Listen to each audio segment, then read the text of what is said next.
Assalamu alaikum, sisters. Welcome to another edition of Easy Talk.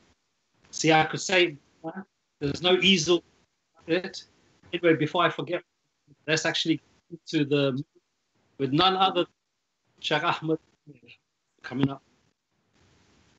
أعوذ بالله من الشيطان الرجيم بسم الله الرحمن الرحيم من جاء بالحسنة فله عشر أمثالها ومن جاء بالسيئة فلا يجزى إلا مثلها وهم لا يظلمون قل إنني هداني ربي إلى صراط مستقيم دينا قيما ملة إبراهيم حنيفا وما كان من المشركين قل إن صلاتي ونسكي ومحياي ومماتي لله رب العالمين لا شريك له وبذلك أمرت وأنا أول المسلمين قل إن صلاتي ونسكي ومحياي ومماتي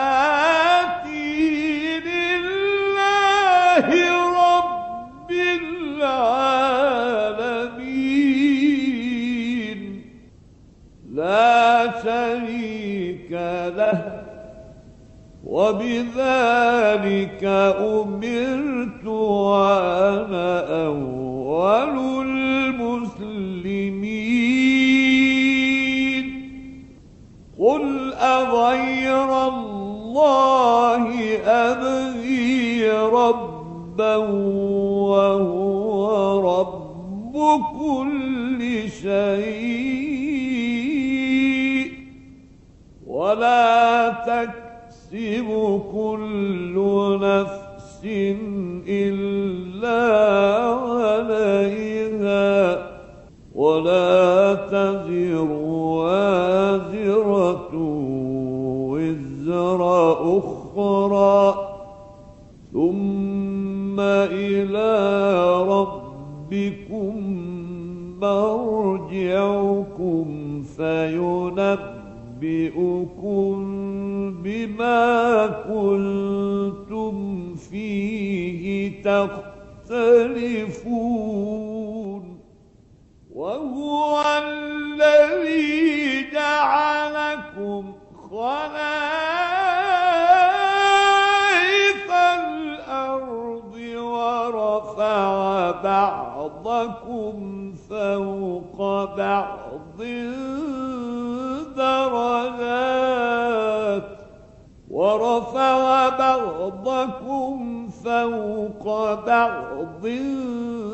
درجات ليبلوكم فيما آتاكم إن ربك سريع العقاب وإنه لغفور رحيم صدق الله العظيم.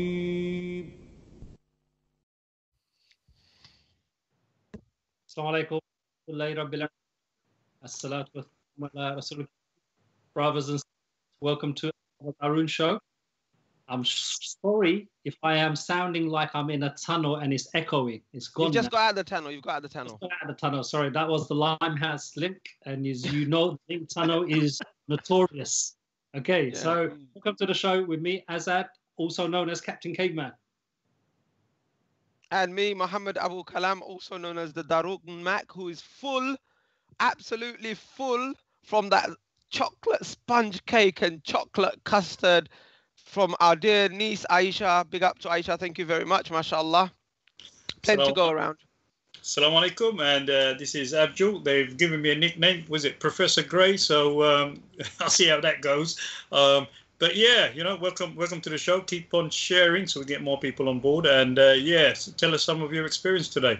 I did some funny things, so I'll let you know. I kind of filmed Abu Kalam like sneaking around trying to get some cakes or whatever he was getting, and then he caught me out. We'll talk about that later on. Yeah. Sounds good. Surveillance. You want to read Yes. out the number so that you know? Of course. Yeah, the number, brothers, is on your screen and sisters.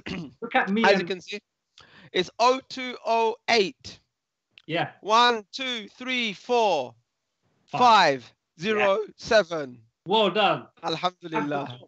Can you Alhamdulillah. start Monday, please? Yes, inshallah. Call us, please, brothers and sisters. We'd like to hear your voice. We'd like you to engage and participate in the show. You all are on the WhatsApp, not the WhatsApp group. You're on the vodcast group there, and everybody's saying salam. Imran, Jay saying assalamu alaikum.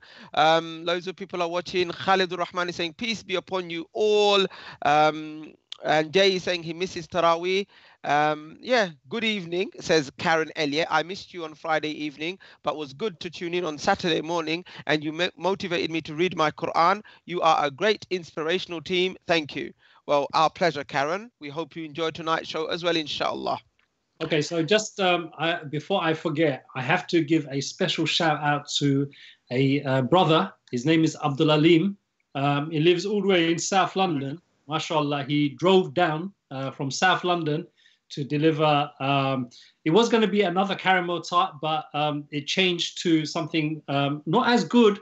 Nothing can ever beat a caramel tart, but it's still Daroon, and that was Oreo cakes, eggs. Oreo eggs, yeah. So mashallah.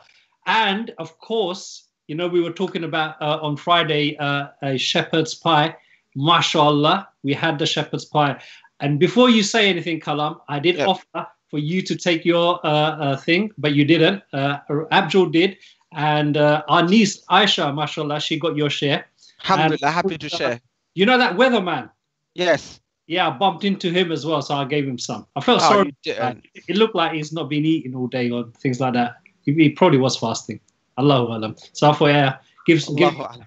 So I think a lot of people are also enjoying their desserts. So Jay is having the caramel tart with warm custard, and Abdul Alim is reminiscing about Sheikh Ahmed Amir, whose recitation we play at the front of the show, and he's saying, may Allah grant him Jannatul Firdaus to hear his voice live again. It's true.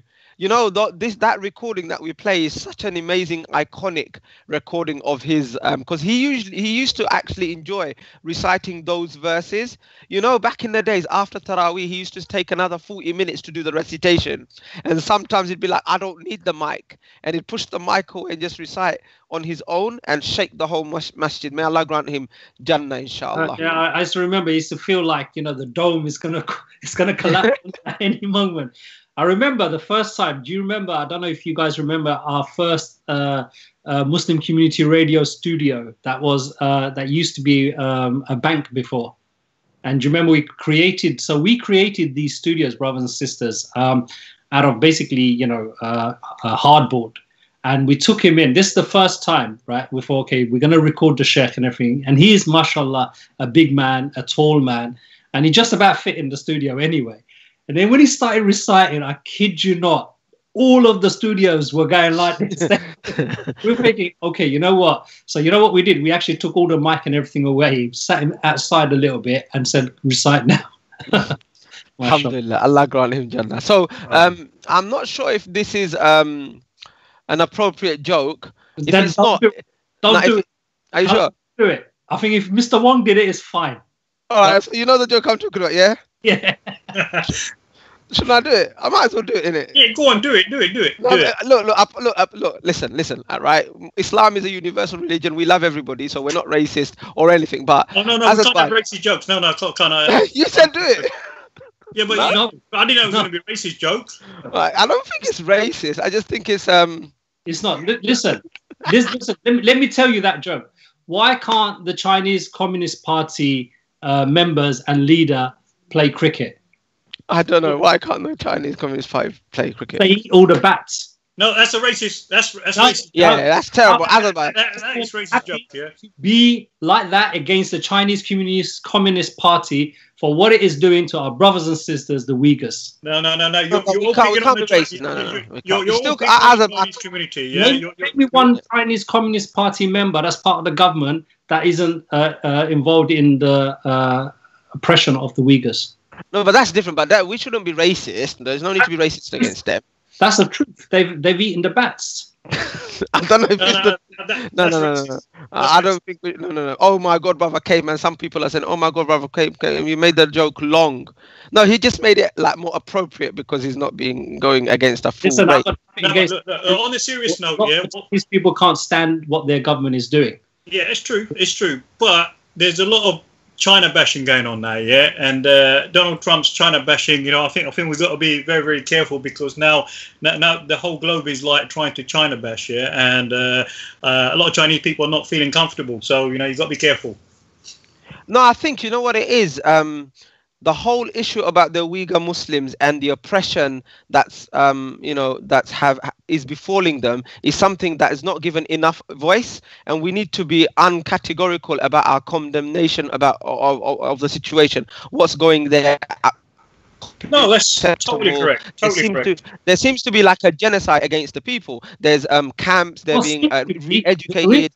There is nothing seeming about it. It is taking place. Yeah. Millions and millions of Uyghurs are being taken to camps and forced to lose their religion. They're actually being forced in the middle of the day to break their fast, eat haram food like pork and things like that, drink alcohol. Not only that, right? The Chinese government is sending Chinese men to Uyghur families. They've taken their husbands away to the internment camps, and they're sending men into those houses to stay and live with those women. Can you imagine? There is no, I ain't doing no China bashing, but I'm doing Chinese government bashing all day. All day I'm going to be doing that.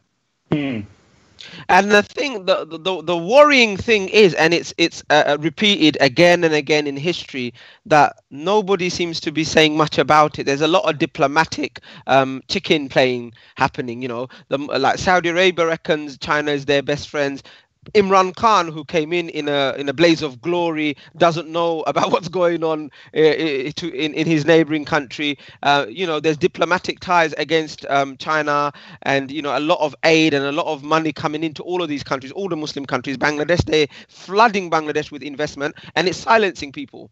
And people seem to forget, these regimes, these governments seem to forget that the blood of a Muslim is more sacred than even the Kaaba itself.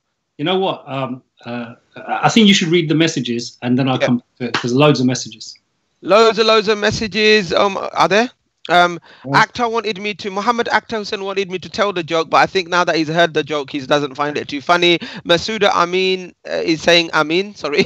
Masouda Begum, rather, is saying Amin to Sheikh Ahmed Amir's dua. Everybody's reminiscing, everybody's thinking about those days and the glorious times when, Sheikh Ahmed used to rock the halls of the East London Masjid with his Taraweeh prayers. Salams, brothers, hope you're all well, says Sabs Hawk. At Brother Caveman, looks like you have lost word since the last show on Friday. I've lost what? Word. I've lost word. Yeah, I think you may need to just clarify that, sister. It's better than calling it a Chinese virus. By the way, Abdul Alim wants you to give his salam to his wife that's watching. MashaAllah. That's a good call. Always good to, especially when you're not going to be paying attention to it for the next 2 hours. Assalamu alaikum. You're right. Now get out. MashaAllah. And then you've got apparently Donald Trump said we should inject Dettol into our veins to kill the coronavirus. Is this true? Somebody's asking. The Ummah is like one body. The brother missed the show, innit? That's why he missed the show. Last show. Was it the show before that? All right, Zubaydah starting on me like so early on the show. It's unbelievable. Man, give a man a chance. I'm still buzzing from my chocolate cake, right? For the attention of Azad, because Matt can't read, can you please read out the link launchgood.com/Nakil5. I'm taking part in a Launch Good challenge to raise £15,000 as well as win $5,000 for Nakil Women's Group. We are a women-led community-based organization that serves as a platform for engagement, development, enlightenment of Muslim women. Jazakallah khair. Really, we should have just done our due diligence on this before reading it out, but now that we haven't, please go and visit Nakil 5 and donate to them, inshallah. Rabia is saying salam. You've lost weight, she's saying. You've lost weight, Azad. Have I lost weight since Friday? I think you're a bit further away from the screen, to be honest. Nah, mate, you ain't lost no weight. Sultana's watching. Musa is saying, now that there is no masjid, how do people plan to perform i'tikaf? Good question. Karen Elliott is saying definitely you haven't lost weight. And Abdul Alim is saying, salam brothers, love your show, mashallah. So I think we're quite up to date with the text messages, alhamdulillah. So, I want to start a conversation, brothers and sisters, and I want you guys to also participate.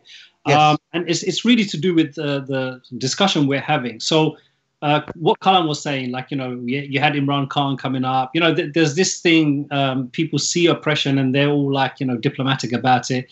And it's politics because they're relying on whichever superpower or whatever it is and everything else. So it's like, telling the truth as it is becomes nuanced. We have people starting using nuance. Sometimes people translate it as being wise, using hikmah and things like that as well. So I want to kind of open this up.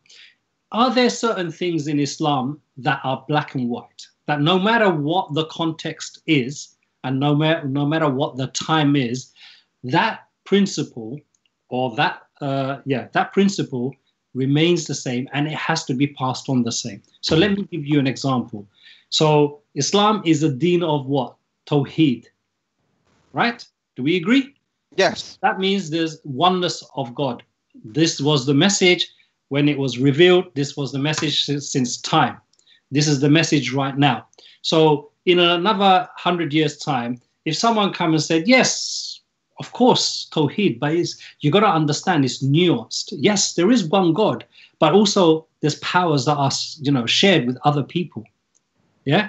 A bit like, the Trinity kind of thing as well. What happens is people say, look, you know what? It's not right to say this. Like, I'll give you another example. Islam is the deen that Allah has chosen for mankind. Is that not the case? Is that not what Allah says in the Quran? That I have chosen Islam for you. Does he say that?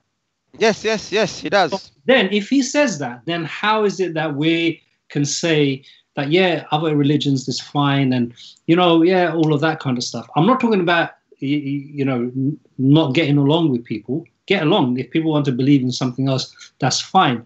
But your message as Islam, you can't change it and say it's not the final revelation, that it's not on the haqq, that it's not, Tawheed and all of these kind of stuff. So again, similar to oppression. When you see oppression, like what's happening to the Uyghurs, how do you explain that away with hikmah? How do you do that? And should you do that? I want to hear your views. It's a good way. So it's a little, yeah. Let's hear your views, guys. 0208 1234 507 is the number to call. And of course, you can text us and participate. Abdul Bhai, let's hear your view, bro. Well, my view is, look, end of the day, injustice is injustice, and you have to speak the truth, and you have to articulate in the best way as you can, and bring it to the attention so that other people, they know about this injustice as well. We know what's happening to the Uyghur Muslims. I myself went to visit Turkey, and we met the Uyghur community there who've managed to escape, and it's quite horrific, some of the stories, because like they had to, little kids, had to escape, leaving their parents behind so that they can live a better life outside of where they were. Families, mothers, widows, they are there, refugees in Turkey as well. And the fact is, different people are going to have different abilities. Brother Azad, fantastic. He's got powerful speaking power. He can actually broadcast it.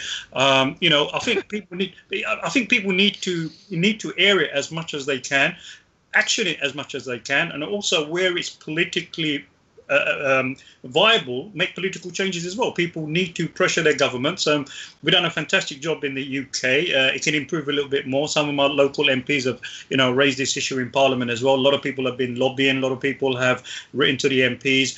So that kind of activism has been happening. But the underlying fundamental principle is that whenever we see injustice, we need to address it. You say that. You have the leader of the opposition, what's his name, Keir Starmer, recently dismiss the Kashmir issue and say, it's got nothing to do with us. It's between India and Pakistan. This was never a position, against oppression. And you have Israel, for all intents and purposes, basically wiping Palestine off the map. There is basically, there was a motion by 100, or a letter signed by 130 MPs out of 600. Raising concern about it, which is nothing really if you think about it. So you have all of these oppression and everything taking place. And forget about these politicians, if we as Muslims are going to be making excuses and using nuance and not saying it as it is, how do then you educate others that are coming on understanding what oppression is and what isn't oppression? Because it's just like, for example, we see in some countries where corruption takes place, where people are given bribes and things like that. It's become so normalized that it's seen as part of their salary. It's an expectation. It's not even seen as something wrong anymore. So if we're doing that with, when all of these oppressions are taking place, are we not just normalizing it? Well, I will say people want to do things. A lot of people may not know. There was a caller. I heard it. Yeah, you heard it. I heard it. Caller. Let's go to the caller. Hello, Assalamu alaikum. Assalamu alaikum, caller. Listen, we're giving you good priority here, right? Because we've heard it today. Yeah. Mid-sentence stop for you, brother or sister. Assalamu alaikum. I'm sorry, bro. For Islam. Yeah, brother. Yes, brother. Yeah, you're live. Let's go. So the question was, do we take a nuanced approach to China? That's the question, right? Yeah. The oppression of the Chinese regime, yeah. I would say, from my understanding, obviously, brothers can comment, kullukum ra'in, so everyone is like a shepherd for their flock. So everyone should act within their circle of influence, which is, if you're a politician, work with, get the ears of other politicians, but don't hide it away.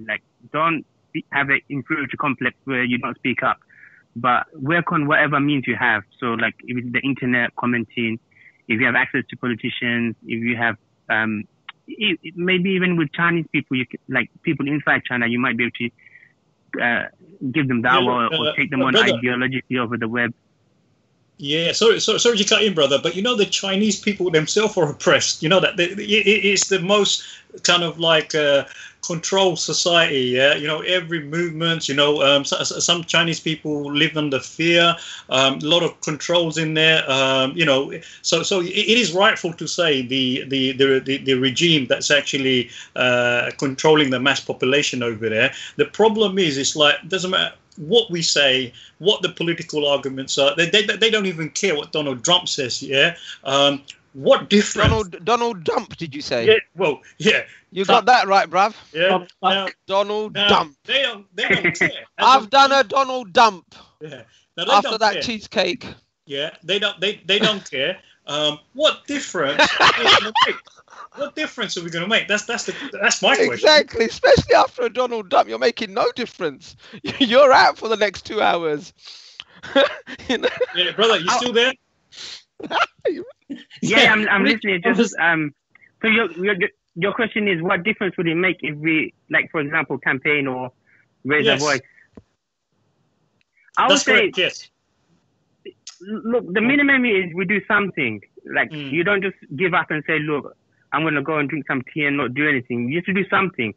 But I would say it's not a nice word to use, but if it's like a game of chess, you got to think of your next couple of moves and do what you can. Okay. You have to be strategic. Yeah, exactly. And that's okay. Well, you let's say you want to go to China and you want to go to the what's that wall called? You know, that long wall that divides. What's that? The Great Wall of China. The Great Wall of China. Yeah, you want to go and visit the Great Wall of China, right? Now you start talking about all these kind of things. You know, believe me, every single internet and everything. You know, they're looking. You know, they're watching and like Big Brother. Yeah, you ain't gonna get a visa, mate. So you know, your priorities might not be like, okay, I'm gonna speak up and now I'm gonna keep it hush hush and I'm gonna go and walk the Great Wall. Yeah, okay. I don't really see what you mean with the Great Wall, but what I would say is, maybe economically, if people get organized, because with the BDS, people got organized and they did make somewhat of a difference. Economically, if people can get organized, they might be able to make a little dent or something. Yeah, but I think you know what it is. As Muslims, it's not necessarily to see the outcome where in your own lifetime. That's not the priority. Rasulullah sallallahu alaihi wasallam, he told his Sahaba about the conquest of the Romans and the conquest of the Persians when they were digging the trench in the fourth year or the fourth year in Medina, fourth year after Hijrah. You know, the conquest of Persia and of the Byzantium Empire happened after the death of the Prophet sallallahu alaihi wasallam, after the death of Abu Bakr radiallahu anhu. So the fact is that Muslims have to do whatever they can, not really, you know, driven by the results, but driven by the values. See, we're going to come back to this again and again and again. We're driven by our values, and that's what drives us. That's what inspires us. And I agree with you, sphere of influence, but the minimum somebody can do is hate it in their hearts. The minimum they can do is hate it in the heart and not deny it, like, you know, not actually call it a lie. There are people, leaders, political leaders, even community leaders who are saying, oh no, this Uyghur thing is just made up. It's not true. How can they put millions of people in a prison? Would be able to see it, blah blah blah. They actually denying the fact. That's when the lines crossed. You know, if you can't do anything about it, if you're that helpless, hate it in your heart. Don't say anything. Don't act against it, but hate it in your heart. All brothers and sisters can help me helping the Uyghur Muslims as well. For the call. Let's see if we get other views as well. Inshallah, brothers and sisters, we're just talking about at the moment. We're just talking about principles in terms of, you know, when we see oppression. You know, how do we behave? And mashallah, the brother's point is perfect, which is we all have our spheres of influence and we should be doing whatever we can in those spheres. And we should be speaking as we see the oppression. And I think, look, you know, there are different stages. Mac was saying basically, you know, the lowest of those stages is that you hate it in your heart, okay? And the highest of those is that you do something with your hand to stop it if you can, okay, if it's within your power and it's not going to bring in greater fitna. But most of us, and I would say almost 90% of the Muslim world, can do something with his tongue, okay? We can definitely speak out, we can definitely write about it, we can definitely raise that awareness. And I think this is where, you know, we need to be, we need to up our game a lot more. Look, at the end of the day, you know, sometimes it's very hard, I understand. Politically, you're an MP, you've just got, you're a prime minister of a country, you've just got like, I don't know, £1 trillion from this government to help your economy, you know, all of these things. And you don't want to say a bad word against them because they're gonna withdraw their loan. So you need it to help your people and all of that kind of stuff, you know, so you're in a bit of a fix. But when you look at that situation, okay, and you say, okay, that's two countries that are doing that. What if two individuals were doing that? So, for example, I see someone who's a little bit desperate. They're hungry, right? They can't pay their rent and everything else. And I say to them, you know, or they come to me and say, you know, brother, can you give me a loan? I said, yeah, of course, brother, I can give you a loan.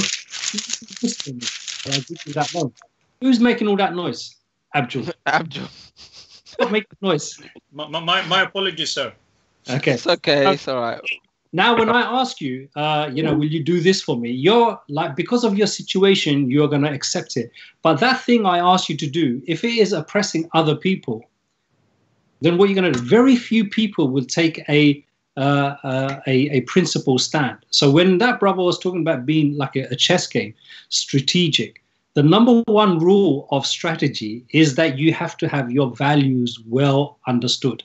Our values are written in our constitution, which is the Quran and the Sunnah. Okay, we cannot go into these bad deals. If you look in the history of Islam, if you look at people like Salahuddin and others, if you look, they never made these maybe we are still at the stage of learning those values. How can we be still at that stage? We're regressing, and this is my point, that we are giving away the values of Islam every day, so much so that, look, even just take normal things like as I just mentioned, like with Tawheed, for example, as one example, right? But let's take another issue here, morality. Islam, did the Prophet ﷺ not come to perfect morality and good character, right? So if we have morals, our moral compass is set by the Quran. It's set by the Prophet ﷺ, yeah? It's set by Allah in essence.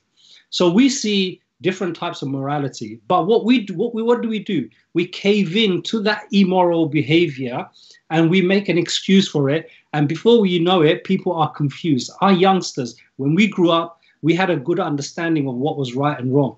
But kids growing up now, it's a little bit blurred. So how is it that you're teaching them the deen? So when they grow up, their understanding of the deen is going to be even further away from what it used to be. So that's why I said there's got to be some principles, regardless of time and context, that has to stay the same. Look, the Prophet ﷺ told us why this is, right? Why is this happening? Because people have two things. Hubbud dunya, they love the life, they love the dunya, they love the comforts of the dunya, the economic advantages of taking certain positions. They love the dunya, they love the material, they love the here and now, and they hate death. They don't want to meet Allah subhanahu wa ta'ala. This is why it's happening.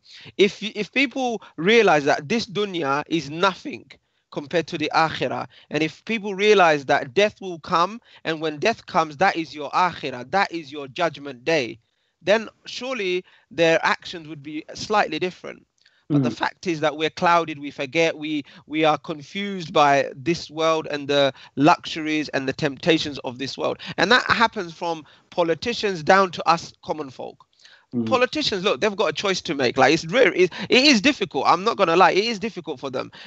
They're running a nation. They've just got into the presidential seat, and they've been offered loads and loads of money, trillions of pounds of investment, and to give their country, which is on its knees in terms of poverty, a little bit of a lift.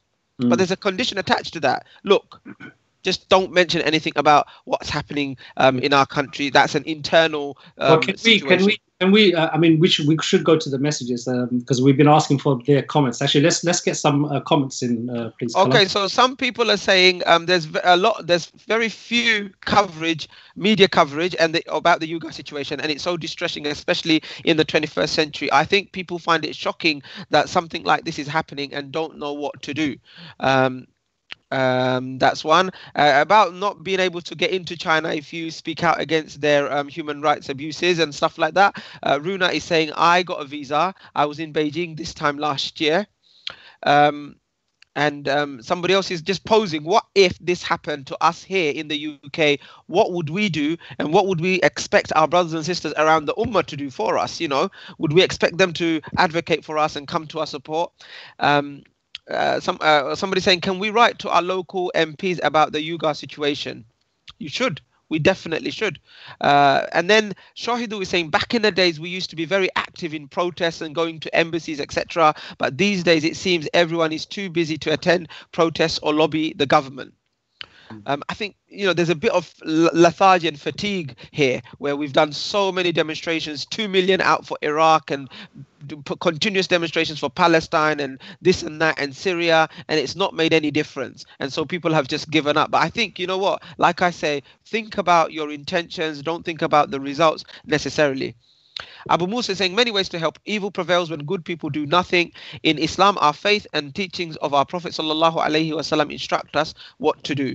Umar is saying, may Allah subhanahu wa ta'ala ease the oppression on our Uyghur brothers and sisters. Ameen. And this is so important. How often have we actually remembered these people in our dua? And remember, like, who's buried in China? Sa'ad ibn Abi Waqqas radiallahu anhu is buried in China. Sa'ad, one of the 10 promised Jannah, the maternal uncle of the Prophet sallallahu alaihi wasallam, he is buried in China, and these people have some kind of a link to him in terms of blood, as well as he died there, he lived there, they're his countrymen, if you like. So may Allah definitely ease their problem. Repeat that message by Musa just now. Just now. It's harder. Musa said it is harder now to teach the deen when even our masjids have started become politicians. I understand there is a lot of pressure on the masjids due to programs like Prevent, etc. We no longer have circles or dua qunuts on these situations and how as Muslims we can actually have an impact. Our masjids have lost their voices, and that in itself has impacted the community. That's a very, very good point. Allah bless you, Musa. You've just hit the nail on the head. This is what I'm saying, brothers and sisters, that we are, it's like, you give up more of your space. We've given up so much that, look behind us, we're actually on a cliff edge now. That's how much we've given up. We're compromised to the point that we're at the end. Like, why is it that we cannot teach these basic issues? I'll tell you why it is. Because the secular, right? Because those people who don't like religion and the right wing and all of those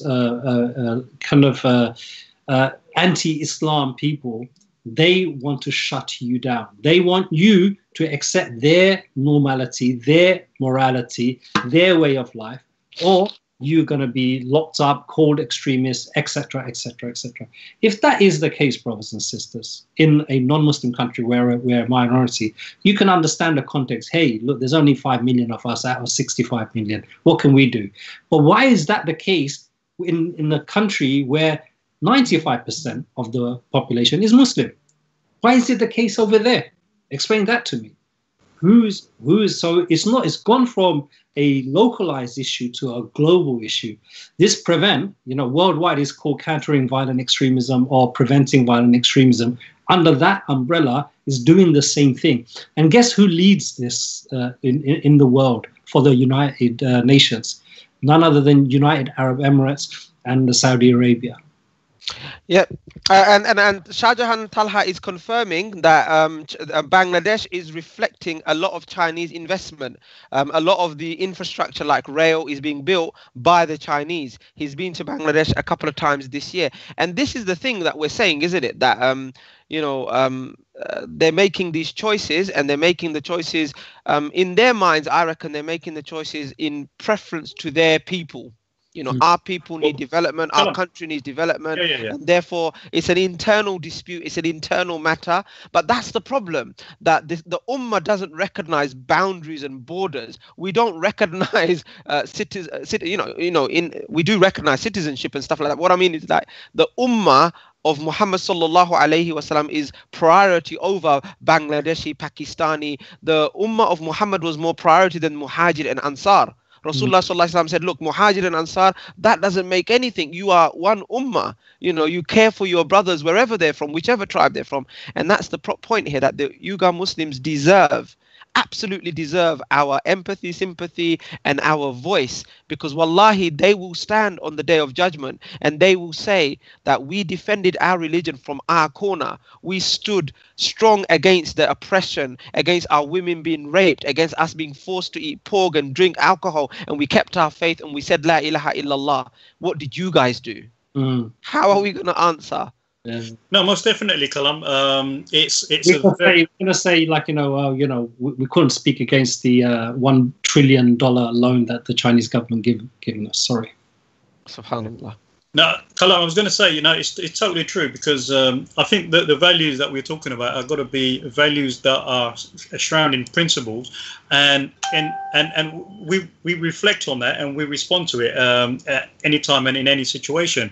And what I mean by that, not just the Uyghur Muslim, but anyone who's been oppressed around the world. There are so many communities that have been oppressed. Now, I'm sure you brothers remember the Bosnian crisis, okay? I surely remember, this is even before when there were any charity organizations here, the conflict in Afghanistan as well, and the UK population did not know how to kind of like even help them financially, yeah, in order to kind of like address some of the poverty and destruction that was taken in Afghanistan. So as Muslims and the principles that we hold, we've got to speak out against injustice. We've got to look at ways of how we can help people who are victims of these kind of man-made wars and disasters that governments and policymakers have actually put on people, and these kind of approaches where they're trying to create an environment of genocide, of abstracting people's culture, identity, and faith away from them.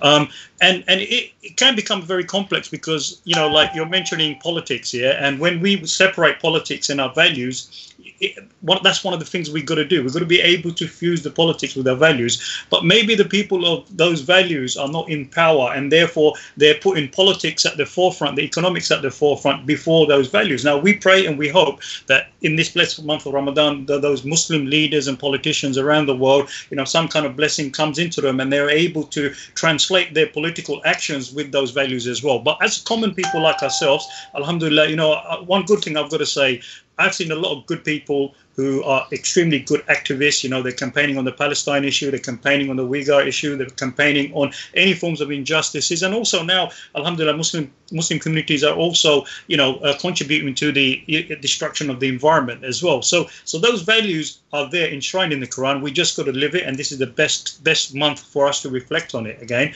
But the politics is very complicated. It is very, very complex. Like the Chinese, they are a superpower now. They are a superpower. They're an economic giant now as well. Yeah. So when big countries, they're looking at their politics, they're looking at their interests. They're looking at, okay, well, is it going to be Russia that I'm going to align myself with, or is it going to be America I'm going to align myself with? Oh no, China's all right. They don't say much. Yeah, we just take all their economic loans and everything, and we just allow it. So if you look at what the Chinese power structure is doing in Africa, in Asia, building those ports up, giving those loans out, supporting people. They also do a lot of aid work as well. Yeah, they're also doing a lot of development work as well. So those kind of work that they're doing can sometimes entrap people, the politicians, and henceforth the politicians are only reflecting in the normative behavior of political decision making. Yeah, and it's important that we individuals, we keep our faith strong, be strong activists, and I don't know if you've seen the link that I put on. Yeah, I made a visit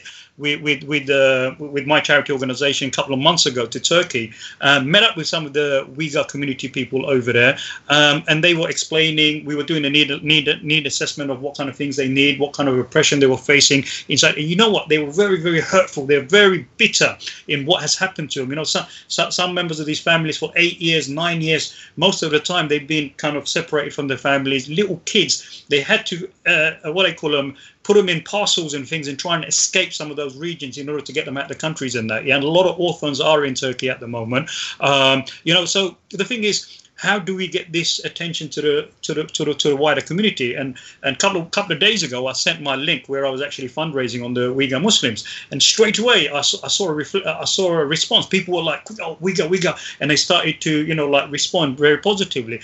I think we as community activists, we have a responsibility to kind of bring it to the public's attention, bring it to the community, and everyone also have a responsibility of sharing all the information. How many of us know what's actually happening? How many of us know the facts, what's happening? We need to inform ourselves and do our best to be their voice as well. Exactly. And in terms of facts and all that, one of the sisters on the group has said that we should try and get some fact sheets ready so that we can share it with our local MPs and even perhaps share it with the masjids. It's all there. Just go to there. Well, yeah, everything's there. Just go. It's all there. It's all there. Uyghur Congress, and you'll find it. Just brothers and sisters, there are the campaigns out there. I mean, last year, myself with Cage, we organised 4 big conferences across the country about it. We had a Uyghur sister and a Uyghur brother talk about their experience, and it's horrific what is taking place there. So definitely the information is there. Let me just interject here, right? We as viewers and listeners out there, we also have a moral responsibility. We sometimes cannot wait for information to come to us. We've got to be seekers of what's happening. You know, like Prophet ﷺ said, when you wake up, you've got to think about the ummah. Think about yourself as well, but you've got to think about what's happening to the ummah. We can't rely on the media or the news. You've got to go out, go, find out, like what is happening. Ask people, yes. So I think most of the time we're actually waiting for information to come to us. It's not coming, and therefore we become pacified, yeah. But why don't we take that initiative and say, okay, what is happening to the Rohingya Muslims in Burma? Because we don't hear what's happening to the Rohingya Muslims in Burma no more, yeah, right? We know what's happening in Bangladesh in the refugee camps. Let's have that proactive concern. What is happening to these vulnerable communities out there that have been oppressed? And make 2-3 steps forward to find out. And all the facts are there. All the arguments are there as well. It's not too far away. People have been campaigning on this. We just got to go onto those web pages, self-educate ourselves, and then utilize that knowledge, and do something positive. Yeah, I think, you know what it is, Abdul Bhai, we have to realize the main thing about all of this, again, comes to why are we here on this earth? That's the main question, because some people might say with some justification, look, the Syrians, the Palestinians, the Uyghur, the Rohingyans, they're thousands of miles away. My priority is myself and my family. You see, that maybe you're... You hit the nail. You know why, Kalam? You hit the nail. Yeah, that's a lot of people saying that. They're saying, look, I've got poor people in Bangladesh. I've got to look after them. Yeah, I've got my kunya to look after. Yeah, I've got that. So I'm, but this is what I've said to them. I said, look, yes, you have that responsibility, but you also have a responsibility of being reflectful towards the ummah of Muhammad sallallahu alaihi wasallam as well. Yeah. No, but Abdul Bhai, I would twist that a little bit. To be absolutely honest, I would twist that a little bit, because what I was going to say is, what is the verse of the Quran that we start our show on? Let's just remind ourselves. قُلْ إِنَّ الصَّلَاةِ وَنُسُكِي وَمَحْيَايَ وَمَمَاتِي لِلَّهِ رَبِّ الْعَالَمِينَ. Say, my prayers, my living, my dying, everything about me is for Allah. See, if we believe that with certainty... Say that slowly again. Say those points slowly again. Qul inna salati, my living, wa nusuki, my sacrifice, wa mahyaya, my living, wa mamati, my dying, everything lillah is for Allah. Now, the point I'm trying to make is, if we really understood these verses of Quran, we'd realize, we'd accept, we'd understand that my living, my family, everything that I do is for the service of Allah. I'm not having these children. I'm not building these houses. I'm not going to work for myself. I'm doing it for Allah. Now, what does Allah want? And what does Allah dislike? Allah said it very clearly in the Quran. He hates oppression. Allah wages war against oppression. Allah says in the Quran that He will give the oppressors a respite, and then they will get what they deserve. So if we're going to be silent when oppression is blatantly in our faces, we're not lillah, we're not for Allah. And if we understand that, then we do the minimum that's required. It reminds me of a story, and I'm going to paraphrase it. Imam Ahmad. Actually, there's an Imam Ahmad series as well, brothers and sisters. I don't know if you've seen it, and it's got English subtitles. I've seen 1 or 2 episodes. But anyway, Imam Ahmad bin Hanbal, he was in prison, and one of the guards comes up to him and says to him, am I counted as one of the oppressors because, I've locked you up on the orders of the Sultan? And you know what Imam Ahmad said? He said, no, the oppressor is the person that ironed your shirt and made you breakfast and combed your hair. Subhanallah. Do you see our association to this? Yeah. So, we really have to look, like Kalam said, the expectation is not for us to fix the problem. The expectation is for us to do the right thing. Subhanallah. That's it. And then rely on Allah. That's all. It. Mavis Zahid, I hope I pronounced this correctly, saying, I'm a Pakistani, and Imran Khan's silence on the oppression of Uyghurs is not something I, as a Pakistani, can ever support or justify. There is no excuse. There's patriotism, and then there's humanity and deen. Choose which is more important. Absolutely spot on. Spot on, that the values will drive us to make hard calls. What does Allah say? Do not swerve away from justice, even if it's against your own selves or those that you love.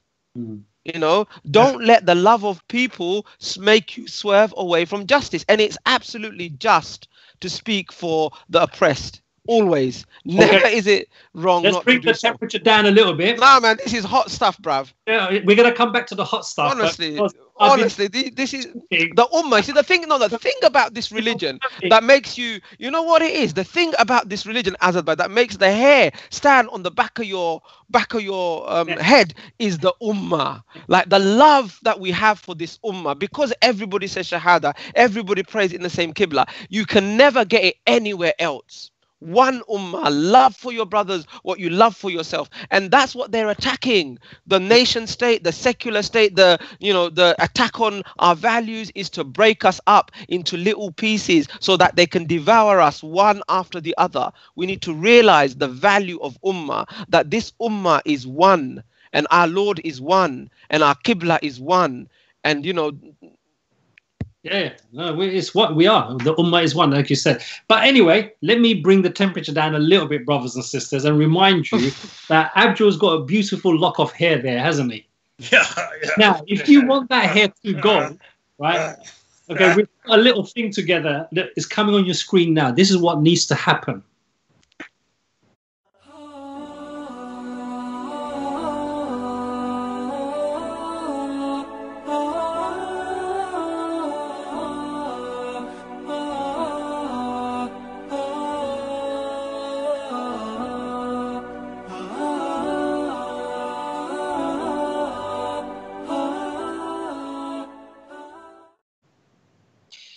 So if you want these lovely things that are on top of our head to be gone, you got to be fundraising. Okay, you've only got till next Sunday. Okay, we're on the 10th Ramadan. You only got till next Sunday. So, brothers and sisters, just a reminder. And Jay's saying, like, can we make it a little bit light-hearted tonight, please? You know what it is? He started it. He started it with his bat joke. What the bumba? You know what I mean? Come on, mate. You know what I mean? But anyone who knows Easy Talk, right, would know we are not in control of what happens in that show. Right. You are in control. So you guys directed us here. That's why we're here. But look, listen. I saw a message earlier from a brother saying, can we play Urdu nasheeds and everything else? I'm going to actually try and dig some up. If you have any Urdu nasheeds, just send it to us. Actually, Azadbay, we have to be led by the audience, right? A lot of people have, I think, you know what it is? The blood has boiled, and now they don't know what to do. People are saying, is there a nasheed break? Yeah, that's exactly what I'm doing. So, yeah, let's go on a nasheed break. This nasheed is one of our favorite nasheeds, we have had it sung live in many of our gatherings, so it's coming on your screen right now.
Assalamu alaikum wa rahmatullah, brothers and sisters. What a fantastic nasheed you're listening to.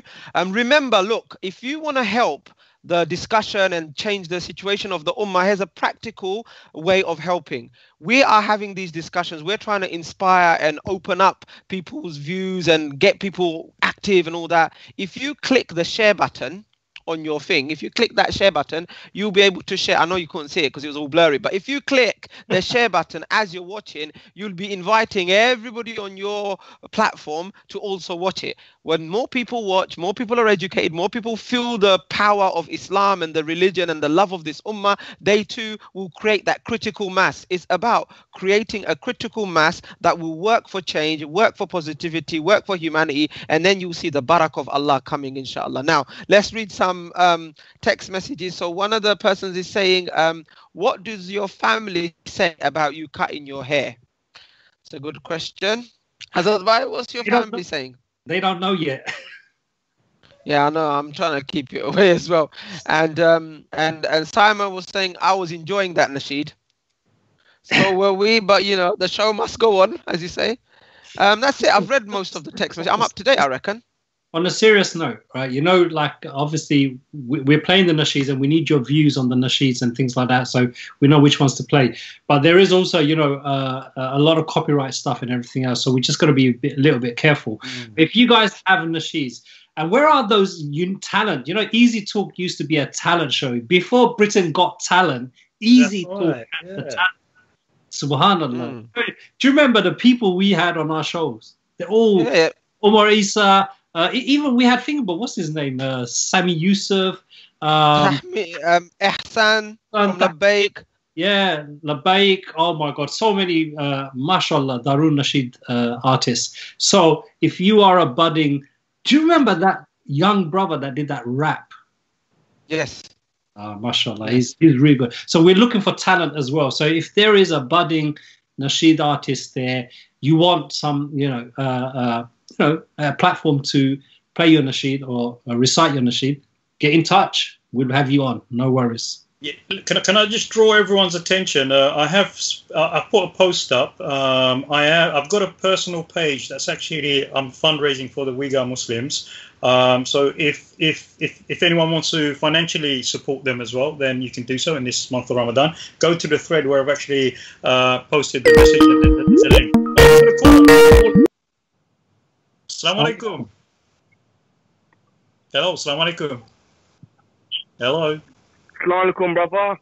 Wa alaikum salam, brother. Your name and where are you calling from? Hey, my name's Mohammed. Mohammed, welcome. And yeah, how you doing, brother? I'm just gonna go off topic for a quick 1 second. Yeah. That's how it happens. That's the way it's done on this show. You know, so you're not doing anything strange or weird. My brothers, I want special dua from you guys because I've been blagging off work for the last 2 months, and now tomorrow I have to go back to work, unfortunately. Yeah. What was your blag? How did you manage to get time off? Well, to be honest with you, I said I know a few people with coronavirus, which wasn't a lie. I do know a few people, so they gave me a month off. After that, they gave me another 2 weeks off for sickness. Then last 2 weeks, I'm not too sure if I get paid or not. And I got a phone call 2 days ago saying, we need you back. So unfortunately, it's my time to go back.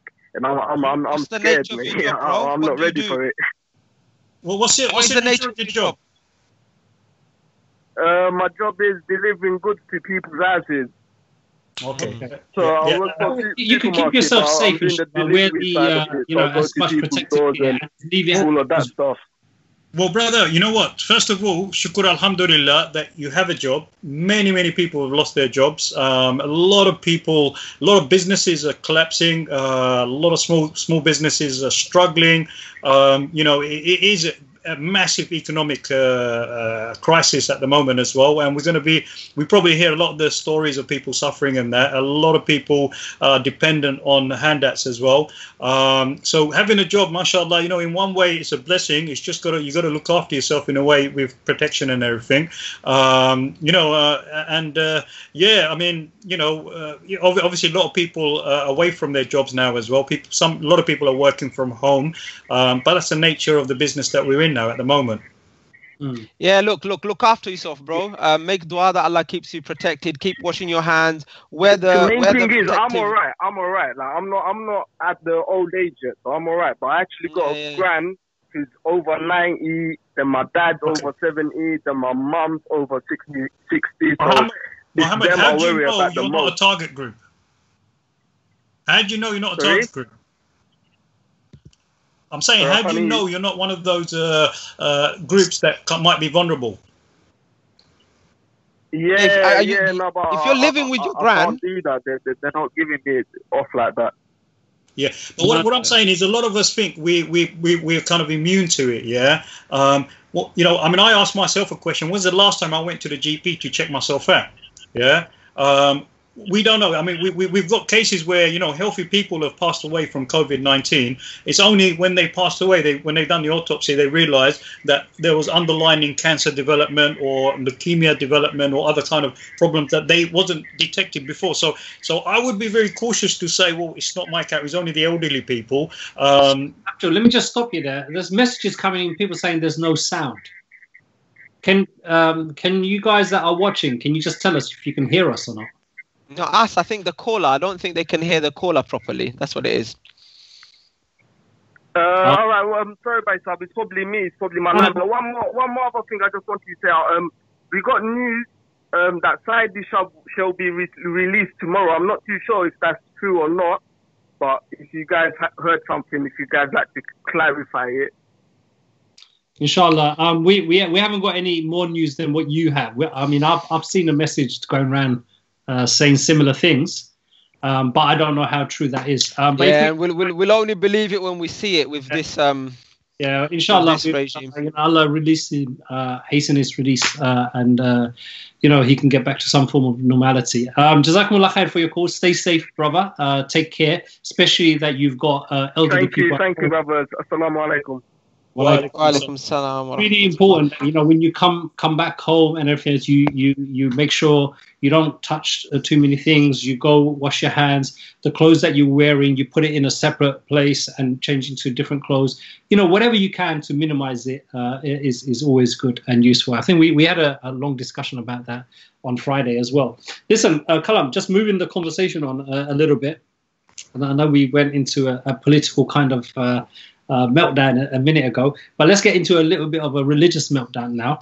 So this separation between politics and religion, I'm quite uncomfortable with, but go ahead anyway. How is it separate? Because it's all happening on the Easy Talk. Exactly. There you go. Right? So like 10 days of Ramadan have gone. Subhanallah, right? Right, Dubai. What separation? Earthquake, tsunami or something. I'm just getting comfortable in it. Like, you want to separate politics and religion, you got to be comfortable before you start the topic, isn't it? Okay, right. Okay, now that you're comfortable, so 10 days have gone, and if we, you know, just try to recall, like the days are gonna go fast now. I mean, we all know initial few they feel like they're taking their time. But then as soon as the 10th, 11th, 12th come in, before you know it, you're looking for the odd night, okay? And you know when you're looking for the odd night, you know, that's when you start feeling really sorrowful that you've actually lost out and missed the opportunity. So how is it that, brothers and sisters, that we are ensuring that we haven't missed out? And one of the things, I mean, we mentioned some stuff last Friday, but one of the things I want us to do when our show is over, I want you to do that. Maybe get a Post-it pad or a notepad, whatever it is, and write down the first 10 days of last Ramadan and what you did, and compare it to what you did today, in these last 10 days, this year rather, yeah? And just mark yourself. If you are not performing better than last year, then you've got 20 more days to make it up. So that's a longer time. So this is my suggestion to you. Callum? Carry on. Oh, you want to carry on? I thought you were going to come in. You don't. Yeah. All right. So yeah. Okay. Right. Look. So the way that Ramadan, I think the way that we look at Ramadan is like it's a race, yeah, on a racehorse.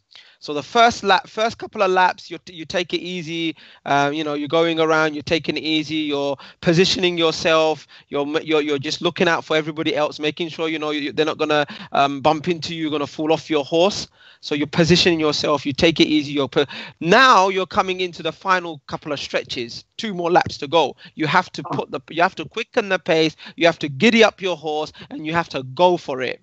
Right, for the next 10 days, you have to really go for it. And then the last 10 days, mate, you got to just push it as much as you can. Yeah, leave everything on the pitch, as Jurgen Klopp would say. Yeah, leave everything on the pitch. Now, I'm getting somewhere with this, yeah? Stop. You know why I'm saying? Because I'm reading some messages and it's saying things like the lip syncing isn't that great. We've actually turned into a Chinese martial arts film. I do it. I was like, you do it, and I do your like thing in it, and I go, oh, I don't know what to do with my hand. My hand are not very good. I got 5 fingers on one hand. My head is very hot. Oh no, 4 plus 4 is 10. Oh my God, my ear is so long. My eyes are so big. I don't look tiny today. Oh my God, this is so hot weather. Do you feel hot, people? I am so strong. I am like Mr. Superman. I am so big. I am so tough. I am very tough. Oh yeah. Oh no. Left, right, up and down. Let's do this. Okay, so hopefully that's improved the lip syncing. Karen is saying it's really slow. Apparently, it's all very slow. Harry Hill with the head shaver. Yeah, a lot of people have said that. Some people have said if you know who Asim Qureshi is, that look like Asim Qureshi. Yeah, the head part does look like. And then Simon's saying, I've downloaded an app which basically helps you record how much ibadah, recitation, etc. you're doing each day, and it's quite handy. So what's the name of the app, Sister Simon? Share, inshallah. There's another app actually which is quite useful. It's called Ramadan Legacy. So the Ramadan Legacy app, not only does it give you a text when the prayer times come in, but it also helps you set up your diary. Say you plan it ahead, you set up your diary for Quran recitation, ibadah, whatever, and then it just gives you prompts and reminders. So yeah, so I think people are like saying we should restart our lives streaming and everything. You think we're going to start from square one again? It ain't happening. Okay, it ain't happening. So what we're going to try to do is speak really slowly and let Facebook catch up with us. So if we are talking like this, it's not that we can't really talk properly. It's just that we want Facebook to catch up with us. It's because so many people are watching this show, everybody's sharing, that things have slowed down a little bit. But I reckon, if you share it even more, then the Facebook will have to boost the power in it for this show. So like keep on sharing, keep on doing what you need to do. Asim Qureshi, he should be honored that he can be called like someone from Easy Talk and none other than the caveman himself. Please. Apparently, Abdul, your lip isn't syncing too bad, and I know why that is, because you're actually not even talking. Yeah, go for it. Yeah. Let's see if yours is bad. No, mine's not going to be that bad because because of my dyslexia, I'm always going to try slow. I have to think in a certain way in order for me to communicate with people. Yeah. Did you know it was dyslexia? Okay, so it's really bad, right? Even our producer is saying it's really bad. So brothers and sisters, what can we do? Shall I tell you what we'll do? Let's play a nasheed and let's see if that fixes it a little bit. Whilst that nasheed is on, you know what? This nasheed, Kalam, we used to play this nasheed, and it's actually that time of the year. We used to play this nasheed for all those people who are doing exams and preparing for exams or have just done exams and waiting for the results. Inshallah, this is for you, brothers and sisters, although there are no exams still. We're thinking of you. Here comes the nasheed. And in that nasheed, we're going to try to do some technical fixes. So don't go away. Don't go away.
So we've had a conversation with our producer, technical master, and he's saying Facebook has dropped our connections like 377 times. So that's what's causing all of this syncing issues. So we just need to know, is it still happening? Is this like, you know, when I'm talking to you, is it looking like I'm on a Chinese martial arts film? Who says Easy Talk is not full of events, lively things? This doesn't happen to anyone else. And if it does happen to anyone else, it's not as Darun as it is over here. So anyway, let's go back to what we were talking about, which was Ramadan. So we were just saying 10 days have gone. And I was just saying maybe one of the things we should do is do a comparison. The 10 days from 2019 Ramadan and the 10 days from 2020 Ramadan. Do a comparison. And if you're not doing better, we've got 20 days to work on it. And I think that's one thing we can start off with. And I think one of the questions that came through was about, you know, the mosques are closed. How are we going to do etikaf? And I think we spoke about this in pre-Ramadan as well. For Eid. I think someone wanted to know what we're going to do for Eid. Yeah. So with regards to the etikaf thing, I think we need to just allocate a space in the house, a room or a corner where we're going to do our etikaf. It's absolutely possible. You know, etikaf, you can do sunnah and nafal etikaf. So whenever you're going to, you need, you know, maybe book some time in your day where you just go to your etikaf spot and you do some dhikr, you do some tawbah, you do some istighfar, you do some recitation, and you sit there thinking about Allah subhanahu wa ta'ala. You know, sometimes silence is a very, very powerful act of ibadah. Just sitting there silent, thinking, contemplating and reflecting upon your life is so powerful. And plant some seeds in Jannah. Subhanallah, walhamdulillah, wa la ilaha illallah, wallahu akbar. There's a seed planted for you in Jannah. So, you know, I think that's quite important that we really up the ante. That's the main thing for me. 10 days have gone. Whatever's happened has happened. Yeah, look at it, see if you've done well. But if you haven't, then now is the time to really go for it, inshallah. Yeah. Okay. So I think, you know, for many of us, obviously we're not going to have that much space, and it's you know, everyone's going to be around and everything else. So it is more that, you know, like the intention is there, and we do like what Kalam says. You know, we just do moments. If it's 2 hours in a day, fine. Whatever the time is, that's fine. And you know, look, Allah subhanahu wa ta'ala is not looking for you to do things in a specific place all the time and everything else. This deen, you know, subhanallah, this deen is so vast, so living, that there is no situation ever where you could not get close to Allah subhanahu wa ta'ala. There is none. You know, if someone out there can think of one, please do tell us, because there is none. So even though we can't go Taraweeh in the masjid and everything else, Taraweeh was always a sunnah. It was never fard. Do you get it? Yeah. What was fard is the fast itself. What is fard is the 5 prayers. That's, you know what, the training in Ramadan isn't that you can go and do 20 rakats in the masjid after iftar. That's not the training, brothers and sisters. The training is you're doing the 5 prayers. Because many of us don't have that opportunity. Because of what Ramadan does, Allah subhanahu wa ta'ala molds the time in this month in a way that it facilitates us getting up for Fajr. Facilitates that we can pray in every salah, in Jama'ah. Of course, we're not going in the masjid now, but you can do the Jama'ah at home. So that's the real training. And that's what we got to understand.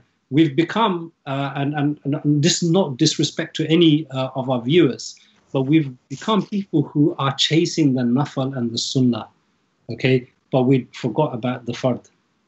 You know, the fard is the most important thing. Because if that's not there, the sunnah and nafal don't count. So we got to put things in order. Yes, the sunnah and nafal are very, very important as well. I'm not saying they're not. They're things that. Yeah, but so you're so right. They're only important if you've done the fard. Yes. Otherwise there will be a witness against you, and this is scary. You know, how will there be a witness against you? Because they themselves, the sunnah and the nafal, will say to Allah on the day of judgment, Ya Allah, they didn't offer the fard, they were preoccupied with us. You know, and that's going to be scary. So what's the purpose of the sunnah and the nafal? Sorry, Kalam. I'm just going to have to interrupt you. No, you've seen a fard, isn't it? Yeah, I've seen a fard. Yeah, I was gonna make that haram and just delete it. So Salah Hussein, the first bit, Okay, it's not. That's not why I'm laughing. My mum's favorite speaker, Ansari Jubair, has passed away. Inna lillahi wa inna ilayhi rajiun. And he, all right, Solo Hussein saying he was named after him. Okay, may Allah give him Jannah. Amin. And he's saying that Sayyid Shabi's, he heard as well, will be released. We, inshallah, we hope that is the case, and that is some good news. But the final sentence is the sentence, okay? Also, Azad Bhai, I will drop you a caramel tart next week or a cake of your choice. MashaAllah. So, brother, Solo, keep dropping things to Azad Bhai, yeah. Or Zubair, right? You know, so we've had the caramel tart. So Jazakallah khair for that. We've had chocolate cakes. We've had lots of different cakes. The cake we haven't had, which we also have in Easy Talk, is what? Begins with a B? Banoffee pie. Banoffee pie. Oh, banoffee pie. Banoffee pie. Meri banoffee, tere banoffee. Banoffee pie. Kutai gelai banoffee pie. I jai banoffee pie. Shubair banoffee pie. Amari banoffee. Let's do a little song. Banoffee pie. Tumi Amar Jan. Abjabai? Listen. I'm not trying it at all. Oh, mate, come on. You know. So, Solo Hussein, Jazakumullah khair, banoffee pie, please. You know, I'll share it with those who wish to be. I'm gonna break the lockdown if it's a banoffee pie, mate. Don't worry. I'm gonna break the lockdown. Yeah, alhamdulillah. People are saying the Daroon show, Easy Talk, keeps Islam alive, laughs and jokes too. Alhamdulillah. That's true. No, but the thing is, yeah, Rasulullah sallallahu alaihi wasallam did say that your body has a right over you, and your health, your family have a right over you. So, and he also said a time for this and a time for that. Look, if you're serious and strict and like all the time, you're lifeless, you're soulless, to be honest. You need to be able to have a little giggle and a little natter. You need to be able to sing, take on the words, take the baton of the song. Class it as singing. I think it's like, you need to have not. It's dangerous, I think. I don't think anyone would take us on a concert or anything else. If there was a Easy Talk Got Talent and the three of us were up for it, who do you think would win? Well, it depends what the talent is, because like if it's martial arts display, yeah, we might as well. You're talking, huh? Yeah. What if it was singing? If it was singing, I think Kalam. I might win. I think Kalam would win. Yeah, but I think you got a bit of a song. I'm not going to sing to save my life. Even the shower turns off when I sing. Don't even look at me for singing here, right? I struggle with dyslexia as it is here, right? So I get all the words wrong. Oh my God, Big Brother's watching. I know, let's behave. Right, so we were saying, how to. Anyway, listen, there's loads of. I miss a pie and mash, to be absolutely honest. I might put that in my iftar menu. Wow. But pie and mash, I might put that in my iftar menu. We go up, of course. Okay, right. Look, I think I got a supporter in terms of the song. I think Mavis Zahid is saying Kalam. Yeah. Competition. Yeah, I agree. Kalam. Hands down, bro. Hands down. I totally agree. So anyway, let's move on because we got side distracted. Banoffee pie, inshallah. Look forward to it next week, Brother Solo. You know how to get in touch with us, inshallah. Okay, so we were in the middle of talking about something serious, which was Ramadan and the next 10 nights. So, the first 10 nights were, was it Mercy? Mercy. And the second 10 nights are? Forgiveness. Forgiveness, and then it's Rahmah. Which is salvation from the fire, last 10 nights. Fire and which is not supposed to be very authentic, apparently. Yeah. It's not. So, yeah, I was going to say, do you know what I'm really, really going to miss this Ramadan? What are you going to miss? I'm going to miss, you know what, like shooting down with my bicycle to East London Mosque and praying the Tahajjud prayer. Yeah. That's what I'm going to miss, I don't think Tahajjud prayer is going to be the same doing it at home. No, it's not going to be the same. It never is, isn't it? But the ELM didn't do Tahajjud for a couple of years. People used to leg it down to Darul Ummah. Like Darul Ummah, I must say, the recitation there has been fantastic. And guess who? Ashikur. Yeah. Well, he's got a fantastic voice. Allah bless him. MashaAllah. For people who don't know, Ashikur is the Imam and Khatib at Darul Ummah, just on Big Lane Street off Cannon Street Road. And when we used to do the Easy Talk on radio, Ashikur, his older brother, who's the owner of Firnas Airways, and the younger brother, who's part of Sunnah Mosque, they all used to come to the studio. Who's an imam in Regent's Park? Regent's Park Mosque, and another one who's an imam at Shandy Street Mosque in Shah Jalal. But them three used to come into the studio and they used to do nasheeds for us and used to but look how time has now. He's an imam leading the congregation. He's got ijaza in the 10 recitations, speaks fluent Arabic. One of his brothers is a businessman. The point is, guys, that the Muslim Ummah can grow. The Muslim Ummah, there's no limits. Anything is possible. I've got to tell you of an incident. I remember going to pray Jummah at Darul Ummah, and I went up second row, I sat down, and then I see him go to the kind of like Bimbo to do his, like khutbah and everything. And obviously after, just before he went, he looked around before he saw, I think he noticed me in the crowd. You know what? He got out, he came over to me, shook my hand in front of everyone here, right? And I'm thinking, well, what's all this? Everyone's going to think I'm some kind of like a hero or something. Like he just comes over to me, shakes my hand, then goes back and sits there and gives a Did you see that? Fantastic khutbah. It's unbelievable. He spotted me in the crowd. How weaved in a hero in there. Listen, exactly. We know you're the hero of Shadi. You are the hero. No, the point is really beautiful, actually, Abdul, by what you're saying. Yeah. So I'm just building on what I was saying is like for brothers and sisters who are listening, who are looking at all the situation around the world, and we do feel a little bit despondent. The Uyghurs, the Syrians, the Rohingyas, the Palestinians, the Kashmiris, the Indians. Sorry? It's not Uyghurs, it's Uyghurs. Uyghurs. I know, it depends like what depends. It depends which recitation you're on, innit? If it's Hafs or Qasim, innit? Like it's Uyghurs, innit? Uyghurs. English you're speaking, yeah? Yeah, Uyghurs.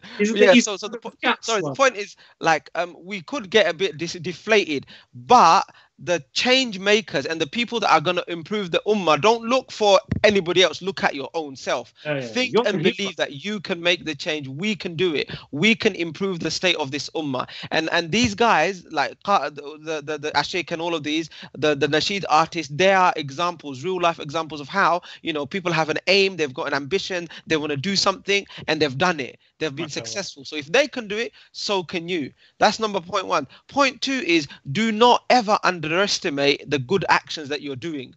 Don't belittle the good things that you're doing. So Abdul, when we used to just go on Easy Talk and just have a little natter and a little chit chat and a laugh and a joke, we thought it was just a little laugh and a joke. But wallahi, so many people out there, they've benefited, they've like really, it's helped them, helped them get rooted. And alhamdulillah, this is inshallah some of our good deeds, inshallah, if we remain positive, if we remain sincere for the sake of Allah. So never underestimate your own talent and never underestimate your own potential, and never underestimate the good deeds that you're doing, because they could be the good deeds that are going to get you to Jannah, inshallah. Amen.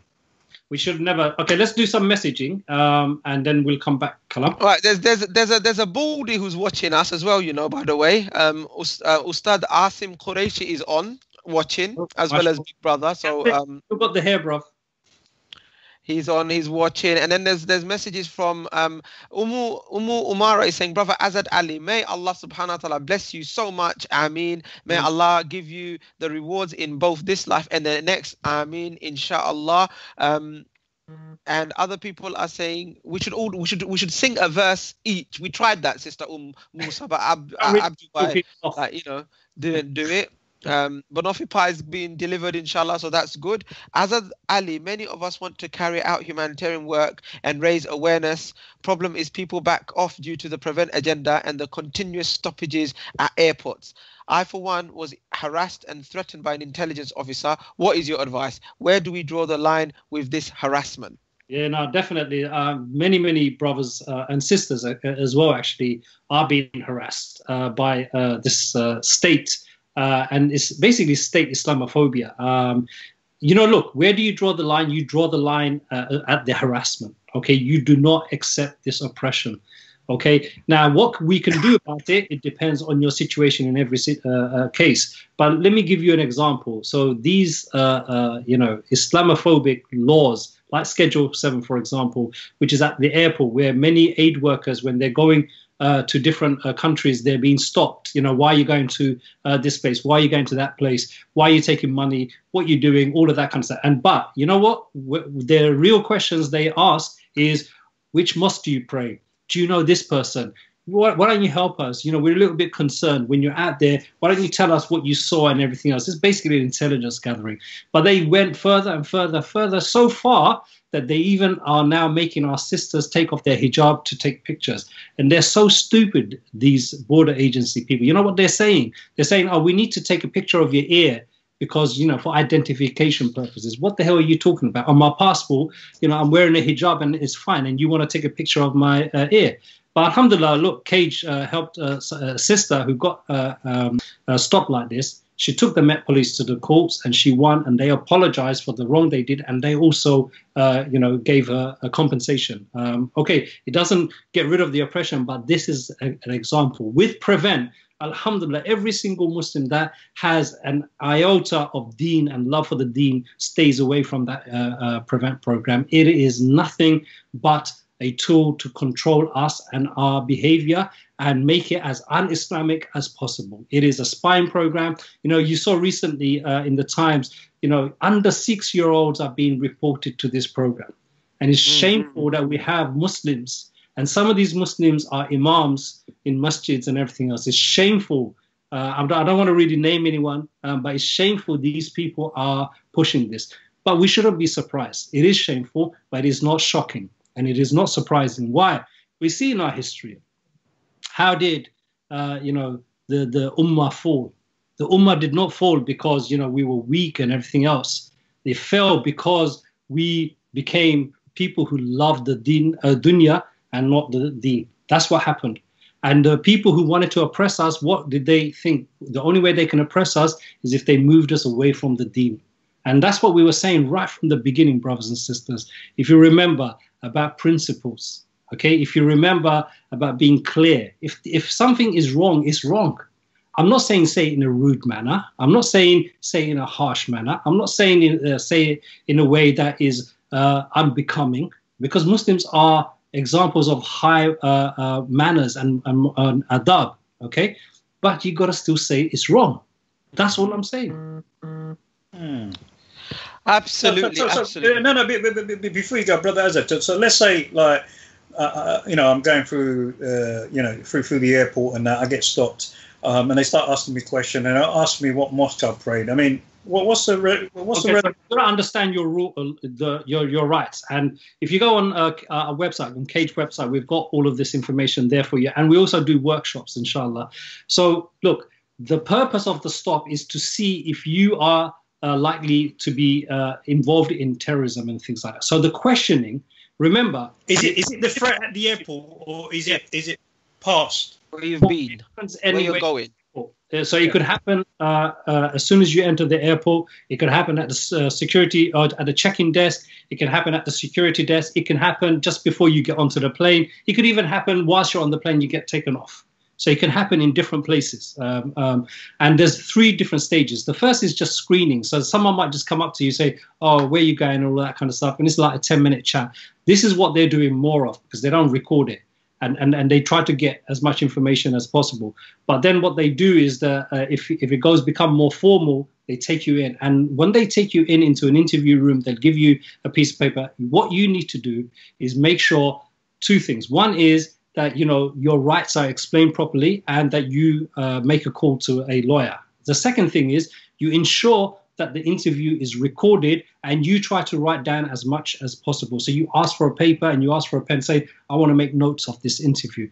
And you let them ask the questions. You have to cooperate. This is a strict liability. If you do not answer their questions, you've broken the law, and they can arrest you and charge you. And likelihood is if you go to court, you're going to be found guilty. So what you have to do is answer the question. But even if your plane's if you're late for your plane, Yeah, even if you're late for your plane and everything else, you answer the questions, right? But what you got to remind them is, so when they say to you, oh, do you pray, which mosque do you pray? So you can say to them, well, before I answer that question, can you tell me, knowing that, how would it help for you to know if I'm involved in terrorism? Because according to the piece of paper you've just given me, the purpose of this stop is for you to find out if I'm involved in terrorism. So can you explain that? So you gotta do that. Of course, it's not going to be easy for everyone to do that, but that's what you got to do. You got to put them in their place. And remember, it's all being recorded. So be, nice and all of that kind of stuff. You answer the questions, but you don't have to go into details. And you could say, if they ask you, just say, yeah, I pray to whichever mosque I find nearby. And if they ask you about other people, you don't need to tell them about. Well, I mean, you could say Bishop Estate Masjid, innit? Yeah. Bishop Estate Masjid. You can say Safaran Masjid. I mean, what's the significance of the mosque, though? That's what I want to understand. Why do they need to know what mosque? Intelligence. What they're doing is, all of that information, that recording and everything else is sent to GCHQ. GCHQ is a basically big communication stump, right? Brother Azad, yeah, look, they know more about me than I know about myself already. So what else do they want to know? I mean, everything I do, I put it on Facebook anyway. No, exactly. But they want to harass you. The point is, they want to harass and maybe we shouldn't do that. Behavior. Look how many people have stopped going to do aid work abroad. Yeah. Look. We just saw now earlier a message. Many massages, though, they don't talk about the deens, the essentials of the deen, because of Prevent program. So you got to understand, these programs are not to do with anything. And when they talk about terrorism, okay, which is a loaded word as well, but let's talk about violence. Because we as Muslims, we should not fall into their narrative. Okay, what we should say to these people is, listen, I don't want to talk to you about terrorism. I want to talk to you about violence. Do you believe violence is allowed? I want to know, is violence allowed by an individual? Is violence allowed by organizations? And is violence allowed by states? Yeah. Right? And I want to know when is it allowed and when is it not allowed? And let's see, if we can all agree. Okay. So, for example, this country going and killing nearly 2 million people, being involved with America and over 2 million people in Iraq. Was that right to do that? Was it right to do that? Let's have that conversation. So don't fall into their discussion and their narratives, okay, and their words. Take it out and speak above that, which is the violence. Let's talk about the cause of violence. If you are going around, listen, what did the security service say before the Iraq war? That if you go and do all of this stuff, there's going to be blowback. It's just obvious. It's very obvious. But if you look at it, none of these Prevent wallahs, right? People, these Muslims that take Prevent money, they don't talk about foreign policy. They don't talk about what's going on. Do you know during the pandemic, UK has been bombing in Iraq?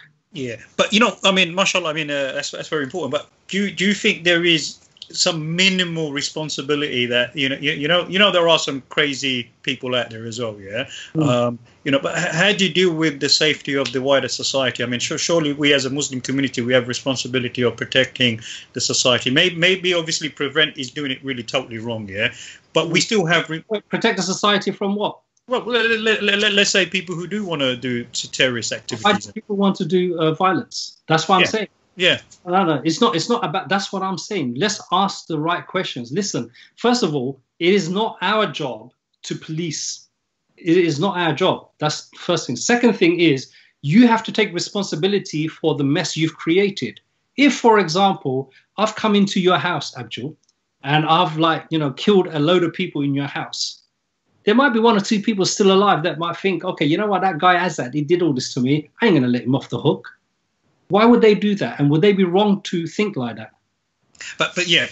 Well, no, it's not. But that is the point. Now, if Kalam, who's the government, says, "Well, what I don't want to be the government, bro." No. What Azad did? I ain't playing this game. Yeah. But look, you Azad, you know me very well, yeah. You know me very well, yeah. Like that, I'm probably someone who's involved in violence, yeah. I administer violence myself, so the whole word violence is very subjective. it's very subjective, yeah. And I mean, I can give you references to books and scholars who have articulated violence in a very, very beautiful way, because we as a society, we accept violence, but what we do is we regulate it and we normalize it where appropriately when we want to do so, and we tell other people. It's like going into a boxing ring, and I say, oh, I'm going to have the gloves on and you can't have the gloves on, yeah. And violence, and if you look at the Japanese culture and some other cultures I don't want to mention here, they managed to learn the whole fundamental values and principles of violence. Now, we as a society, we agree that, you know, the state will administer violence when it's appropriate and when it's necessary. So we have the army, we have the police, we have, and they have certain.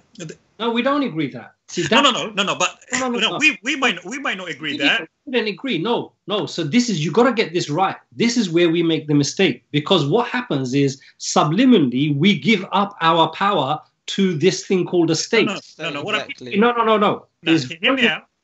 Hear me out. I'm not saying I agree with you. I'm saying that the society accepts that the police to a certain level can, not the army can do violence to a certain level. So when our soldiers go out, they because they're soldiers, they can apply violence, because no society, no nation state. No. So look, there's two different things here. You're mixing, the way you're mixing it is what's causing the problem. Okay? Yeah, go on. Let's go. We got to dissect this, innit? This is, we've got to understand it properly. First of all, when is violence ever justified? Tell me, when is violence ever justified? Yeah, but that's also subjective, isn't it? No, it's not subjective. Allah is because giving you. No, Allah is giving you. Yeah, Qisas, retribution. Yeah, there is self-defense. Yeah, well, you know, but there's self-defense, but I might say an offensive strategy is better than self-defense. If a burglar comes to my house, I might need to attack the burglar before he gets in to damage me. So it's very subjective. Well, even the law doesn't allow you to attack the burglar. I know it doesn't. I know, but that's the law. Because you're going. No, you can't think you can read someone's mind. But someone might want to burgle your house. Doesn't mean they want to harm you. They just want to steal from you. Now, you can't stop someone stealing by applying an unjust method. No. But if I know someone who's going to attack me, they have an offensive weapon. They're going to attack me with a weapon. Right. So that's become self-defense. Yeah, well, see, even that word, I'm saying, in the theory of like violence, they have different grades of understanding it. Some will say that even self-defense isn't defense because they're using violence in order to apply an objective, which is to actually stop or damage the other person.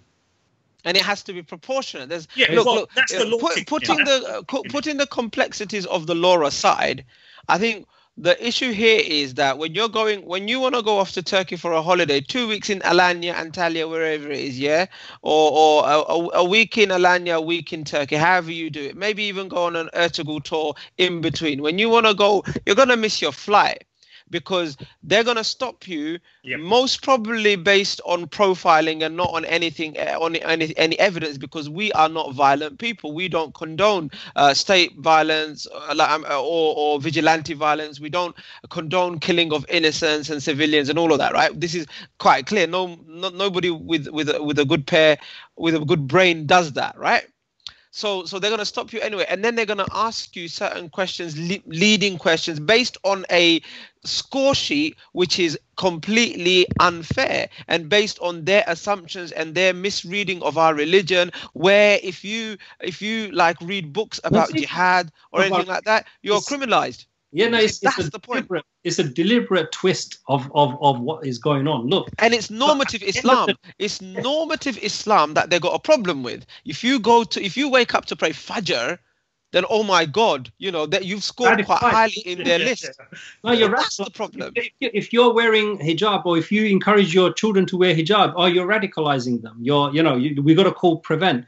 Look, that's one aspect of it. The other aspect of it is you've shut down the opportunity for people to teach the deen as it is. And you've allowed it to go underground where people are going to abuse it. People with little knowledge, okay, maybe get emotional and say the wrong thing. So this is something that the state has created on purpose by these programs. Okay, let's not, and our culpability in this is that we allowed it to happen. And we shut in our mouths. We don't talk about these things. So listen, let's just take an example. What's happening to the Uyghurs, what's happening to the Palestinians, what's happening in Yemen, what's happening in Syria, all of these different places in the world, right? It is, we've talked about it many times, but it is very, very obvious in some of those situations. So, for example, the Palestinians, if they were defending themselves, isn't that their right for them to defend themselves from having their land being stolen? Isn't that their right? Of course, internationally, it is. International law gives them that right. The convention is in the UN. It's everywhere. Yeah, of course. A Muslim would not say it is their right because, oh, wait a minute, he's encouraging terrorism. He's supporting extremist organizations, terrorist. Yeah, they have set up the narrative, and we've just fallen into it. So don't discuss with them using their language. If you do that, you're always going to lose the argument. What you say is, brother, is it my right to defend myself? Do I have that right? Yes. And we're going to talk about violence. When is violence allowed and when is violence not allowed? Because even states don't have a monopoly on violence. Yeah, absolutely. Nobody does. So if you, if you start making exceptions, if you say, yes, but, it's justified or is this, and I have this, that's how people get confused. It is a very simple thing. All we want to do is talk about violence. Okay, we don't want to talk about terrorism. We want to talk about violence, because look at they use these words to shut down things. The biggest, subhanallah, look at this. Do you know the Taliban? What was the Taliban called in 2001? What were the Taliban called in 2001, brothers? They were called terrorists. They were called extremists. They were called terrorists, extremists, etc., etc. They were bombed. Everything. There was Taliban ministers that were kidnapped, renditioned, taken to Guantanamo Bay, tortured for years. And alhamdulillah, they were released afterwards after many, many campaigns. These same Taliban, the Americans went and looked for to make their peace deal. They shook these hands of these same Taliban to make a peace deal because they could not beat the Taliban on the ground. Yeah, and before they got upset with them, they sent them to Disneyland as well. Actually, it's not about the Disneyland thing. Our stupidity in this is when they say these people are terrorists, we start agreeing with them. Oh yeah, they're a little bit extreme. Oh yeah, they do this to women. Oh yeah, they do this, they do that, they do that. We sell our own people out. That is the problem. Okay, look at the world. But they did blow up the Buddhist heritage site, isn't it? Whether they did that or not is neither here or there. It is neither here or there. Why is that the conversation? I'm just saying, innit? You know what I mean? I'm just saying. The conversation should be, why are you attacking that sovereign country? Exactly. My point is the Taliban or whoever it is may have certain things that we passionately disagree with. Maybe they did stop their women from going to school and getting educated. Maybe they did do X, Y, and Z. Maybe their interpretation of some of the fiqh rulings of Islam are not what we think are correct and proper. However, the question isn't all of that. The question is, what are you doing in their country, invading their land, killing their people? What are you doing there? Is that correct? Is that right? That's the fundamental question, because the pushback from the Taliban has been that you're in our country and you're invading our country. We have a right to defend you.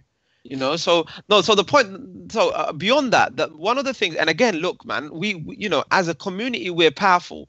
What Azadbay was saying earlier on about things go underground. If we don't speak about the Uyghurs, Uyghurs. If we don't speak about the Uyghurs, for example, openly, speak about the injustice, speak about some solutions for them, how we can campaign, there are nutters out there who take that conversation underground, in the dark web, and then they'll speak about the injustices, they'll speak about the atrocities, and then they may implant violent ideas.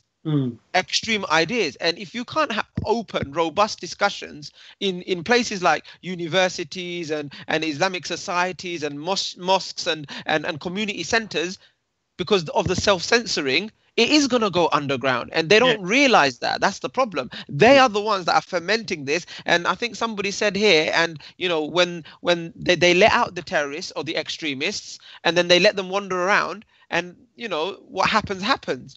Westminster and you know so all of these atrocities that have taken place, right, is still distracting us away from the root cause of the problem. The root cause of the problem is foreign policy. That is obvious. Okay, listen, like if we move away from that, which is the elephant in the room, and then start talking about, oh, you know, this guy, you know, he's been listening to this video and watching that video and going to this speaker and going to that speaker, and he committed the Westminster atrocity, is missing the point. No, but the thing is, Alva, can I stop you there? And we've got to stop moving away from the point to this, because can I challenge you there? Can I just challenge you? So you're saying that the root cause is foreign policy, yeah? The root cause is foreign. No, the root cause is the Salafist, jihadist interpretation of Islam. That's the root cause. Whether there's foreign policy or not, the Salafist, jihadist, Qutbist, Jamaatist, Maududist interpretation of Islam would always pit the Muslim soldier, Mujahideen, against the state. So if that was the case, then this should have been happening 50 years ago. This should have happened a long time ago. It wasn't. It never happened in this country. It never, ever happened in this country. Okay? And that's the fallacy of your argument. So the root cause, again, has always been foreign policy. Because if you go into another people's, look, your own security services said that. You go into Iraq and kill all of these innocent people, what do you think they're going to do? Did you see the pictures of what the American soldiers were up to? What they were doing to the women? They were raping women in front of their husbands and brothers. They were raping their daughters in front of their parents. What do you think is going to happen? How do you think they're going to feel? This is really, you know, the point. Now, what these clever people try to do... Let's just bring it... Sorry, Azabah, let's just bring it home here, right? Yeah. Sorry to stop you. Like, we are complaining, there's so much in the media about, oh, there's domestic violence that's on the rise. Because of the lockdown, the number of domestic abuse report has gone above the roof, right?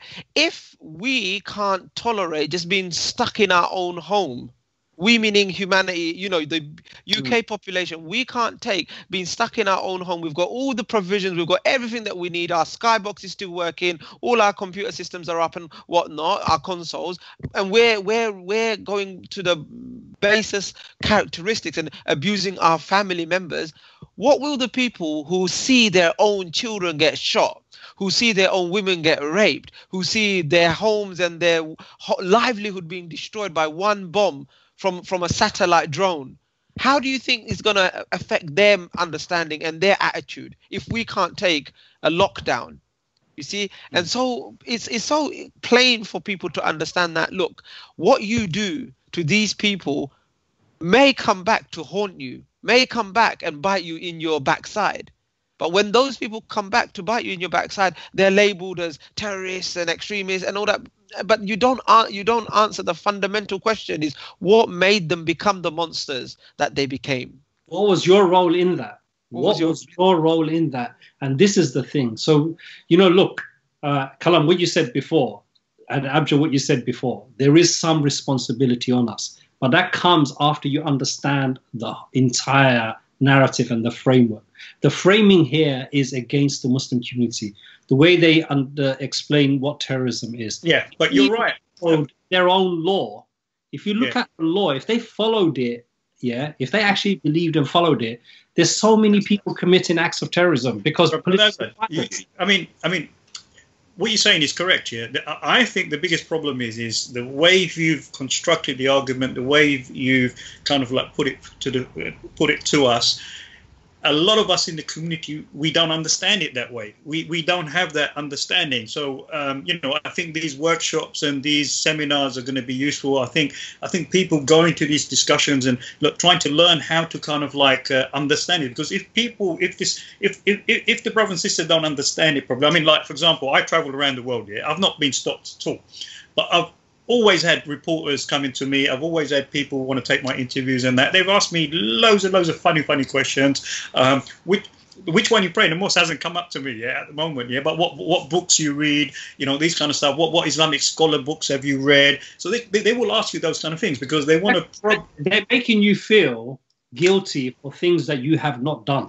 Yes. No, look, sorry, I'm going to go into another. Go on. You're going to be educating us. You're on Cage, yeah? So you need to help us because we simple people. Culture. Take the mic, brother. Something happens, right? Something happens, and then we as Muslims coming out and condemning it. Why? How many white people condemn Jimmy Savile? How many BBC broadcasters condemn Jimmy Savile for his paedophilia?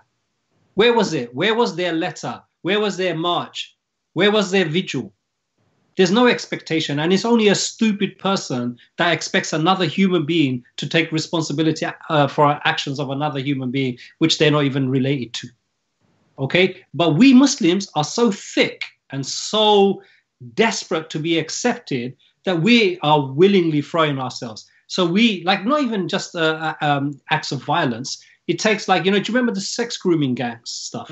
Yeah. So these dumb Muslims, right, they even went and they organized khutbahs against sex grooming.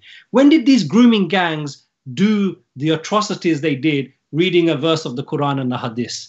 Where did they justify it from the Islam? You're so stupid. By you doing all of these things, you fixed the narrative Muslim sex gangs. You fixed it. I think there's a lag in the system. There's a lag in the system. Don't call our viewers stupid, man. No, I'm not calling the viewers stupid. No, it's not talking about our viewers. It's talking about people who did that stupid. Yeah, the people, you know. Those people who did that stupid. It had nothing. One was not connected to the other. I'll tell you, I can tell you this, right? Some of you know, I used to chair an organization called the Muslim Safety Forum, right? And we used to do a lot of work at a very high level with the police and everything else. You know, this sex grooming gang stuff, when it broke, this is back in 2007, 2008. A very senior police officer came to me from the north, right? Had a meeting with me, and he told me, look, you know what, this story is going to break out in the newspaper. I'm just giving you a heads up and everything else. Maybe you want to prepare and you know, get some responses ready. So I said to him, I said, look, these guys that committed this crime, are they Muslims? Like, you know, why you come to me? Because we're the Muslim Safety Forum, not the Asian Safety Forum. Why have you come to me? He said, no, look, they didn't do it. It had nothing to do with religion. They just did this because they're criminals. They're into gangs, drugs, and all that stuff. But I'm coming to you because that's what the media is going to do. The media is going to give it this angle, and I just want to give you a heads up. So I said to him, okay, what do you think I should do? He said, look, you know what you should do? You should do nothing. It's got nothing to do with you. But I'm just giving you a heads up so you can. Well, you know, at least he's a non-Muslim police officer coming telling me don't get involved. It's got nothing to do with you. I'm gonna read some text messages. Go on, Azad Bhai, smashing it, 100% spot on. We are not apologists. Azad Bhai for PM. Go on, Azad Bhai. Caramel tart for Azad Bhai. Azad Bhai for MP. Azad Bhai for PM. You know what I'm saying? MashaAllah. But you know what I mean? You know what I mean? All of these things, it weakens us. And this is what we don't understand. Until we understand that logic. Look, someone was saying right early on, we need to be strategic. There's three very important components if we want to fight with oppression. The first is knowledge, brothers and sisters. Okay? That knowledge encompasses you having firm knowledge in your own morality and values. That meaning the deen. Yes, brothers and sisters, make sure you're listening to this. Yeah, everyone, please full attention on this. Yeah, knowledge is very, very important. So the first is your foundation. What do you stand on? Your foundation needs to be solid, and you need to understand it so you can then make the right decisions and know when to compromise and when not to compromise. Okay, and within that knowledge is, of course, understanding oppression itself. You know, part of the way, like, you know, subhanallah, you know, many people quote Malcolm X, and many people who quote Malcolm X are doing exactly what Malcolm X was fighting against, right? You know, there's this, I'm not going to say all of it, but have you heard of this phrase where a black slave says to his master, "We ill, sir? Are we ill, master?" Like, he uses the word "we." Are we ill? Like, you know, he's not ill. His master is ill. Why is he asking his master? Yeah. Why is he speaking like that? And this is the subjugation that we do to ourselves. Okay, so we got to understand. Sometimes fighting oppression, if we don't do it right, we just make the oppression worse. Okay, so you got to come out. One of the things, and what the knowledge does, is gives you an opportunity to come out of the framing that is done by your oppressor. So that's the first thing, is knowledge. The second thing, brothers and sisters, is to know that you cannot solve this problem all by yourself. You need to work with other people, but most importantly, it is only Allah that is going to solve that problem. You have to do the right thing. Okay, that's all that is ever being asked of you. Listen, we talked about Kalam. Was it yesterday? Last show we talked about Palestine, or the show before. Look, you know, we were saying, like, it's been going on for so long. You know, should we just give up? You know, what's happened to it? No one talks about it. All that stuff. No. Why are you going to give up? Just do the right thing all the time. Every year, check the label. If that's the bare minimum you can do. You know, get involved with BDS. Whatever is in your capacity, do that. Do the right thing. Rely on Allah. That's the second most important thing. The third thing, and that's what we were talking about, is you got to educate other people. You know, like Abjad was saying, not everyone's going to understand this. Okay, and why is it not everyone's not going to understand it? It's because we don't have time to read about it, know it, and get the ins and outs. So we have to rely on other people. So what I would say, brothers and sisters, is before you jump into any form of activism, before you jump on any bandwagon, do your research and get the understanding and the knowledge. You know, the thing, like, you know, one thing I used to teach long time ago about, you know, violence and everything else. In Islam, there's a simple rule: the ends do not justify the means. It is a rule, a principle that will save you all the time from doing the wrong thing. Because the dunya, the people that are oppressors, the people that love the dunya, the end is always the most important thing. Okay? But for the believer, it's never the important thing. The means are always the most important thing. So these are three, I'm just saying, these three really important components that we need to think about, brothers and sisters, before we jump in. And inshallah, look, you know, the life of the believer is good. Alhamdulillah ala kulli hal. Right? Yeah, and can I? And sisters, you know, I'll just tell you the story. The Uyghur sister that we had on tour last year, she was telling some of her personal stories. It's horrific, Kalam. I can't say all of it because it's private. Trust me, it's horrific. And you know, I've seen some horrific stuff. It's so horrific. But you know what was amazing? She still was in strong spirit, and she was saying that, you know, I know all of this stuff has happened, but I know my Lord is going to recompense me, and my Lord is going to comfort me. I know. That's what keeps me going. No, and this is what I wanted to say, Azadbai. What I wanted to say is, like, look, the religion of Islam, the deen of Allah subhanahu wa ta'ala, does need men and women. Allah can do it on his own. Allah can do whatever, kun fayakun, be and it is. But the sunnah of Allah is that he utilizes men and women to do the work of Allah and to establish justice and to remove oppression. Now, these men and women, they have certain characteristics. They have certain responses to their environments. They're not people of emotion. They're driven by their emotion. They're very emotionally driven, but they don't react on emotion. They react with intelligence, with wisdom, and with strategy. They're people of selflessness. So they will take personal pain in order to try and protect and prevent pain from being spreading to the generality of people. They're people of patience. They're people of working with others in the common good. They're people of taqwa. So all of these characteristics are really, really important. But one thing that's not their characteristics is that they do things hastily, that they lose their temper, and that they are, they're haphazard. This is not what they are. And activists and activism fails when people don't have that approach of, understanding, developing their own knowledge base, developing their own characteristics, their resilience, and working with like-minded people with that common goal, which is that things may not happen in our own time with our own hands, but as long as we're part of the infrastructure of building the success story, that's the main thing. Rasulullah sallallahu alaihi wasallam was there digging, as I said, digging the trench and breaking those stones and giving bushra, glad tidings of the success of this ummah. But then the Sahaba, most of them passed away before the success was seen. But they were the ones that built the first layer, and others came to build on top. And we have to see ourselves just like that, building that layer. And maybe our children or our grandchildren will complete the structure, inshallah.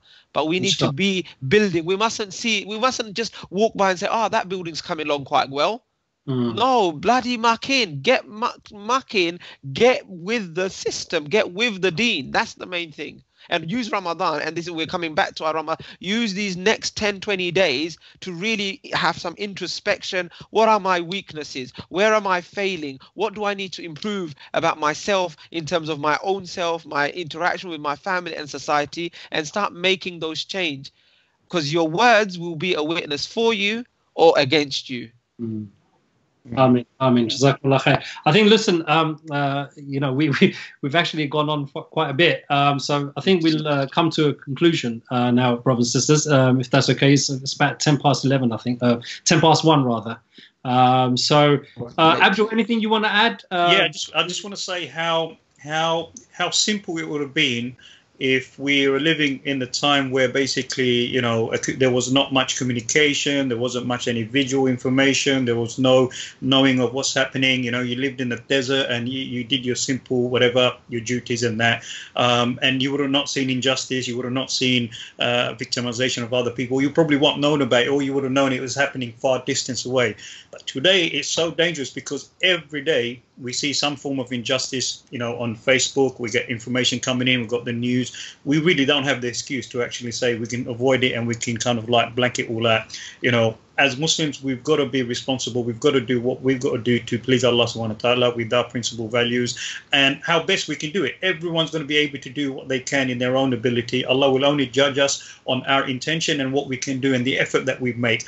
And it's very important, like the brothers have said, we've got to educate ourselves. We've got to inform ourselves so that we can become the best of the communicators and best of those who can understand our problems so that we can address it the correct way.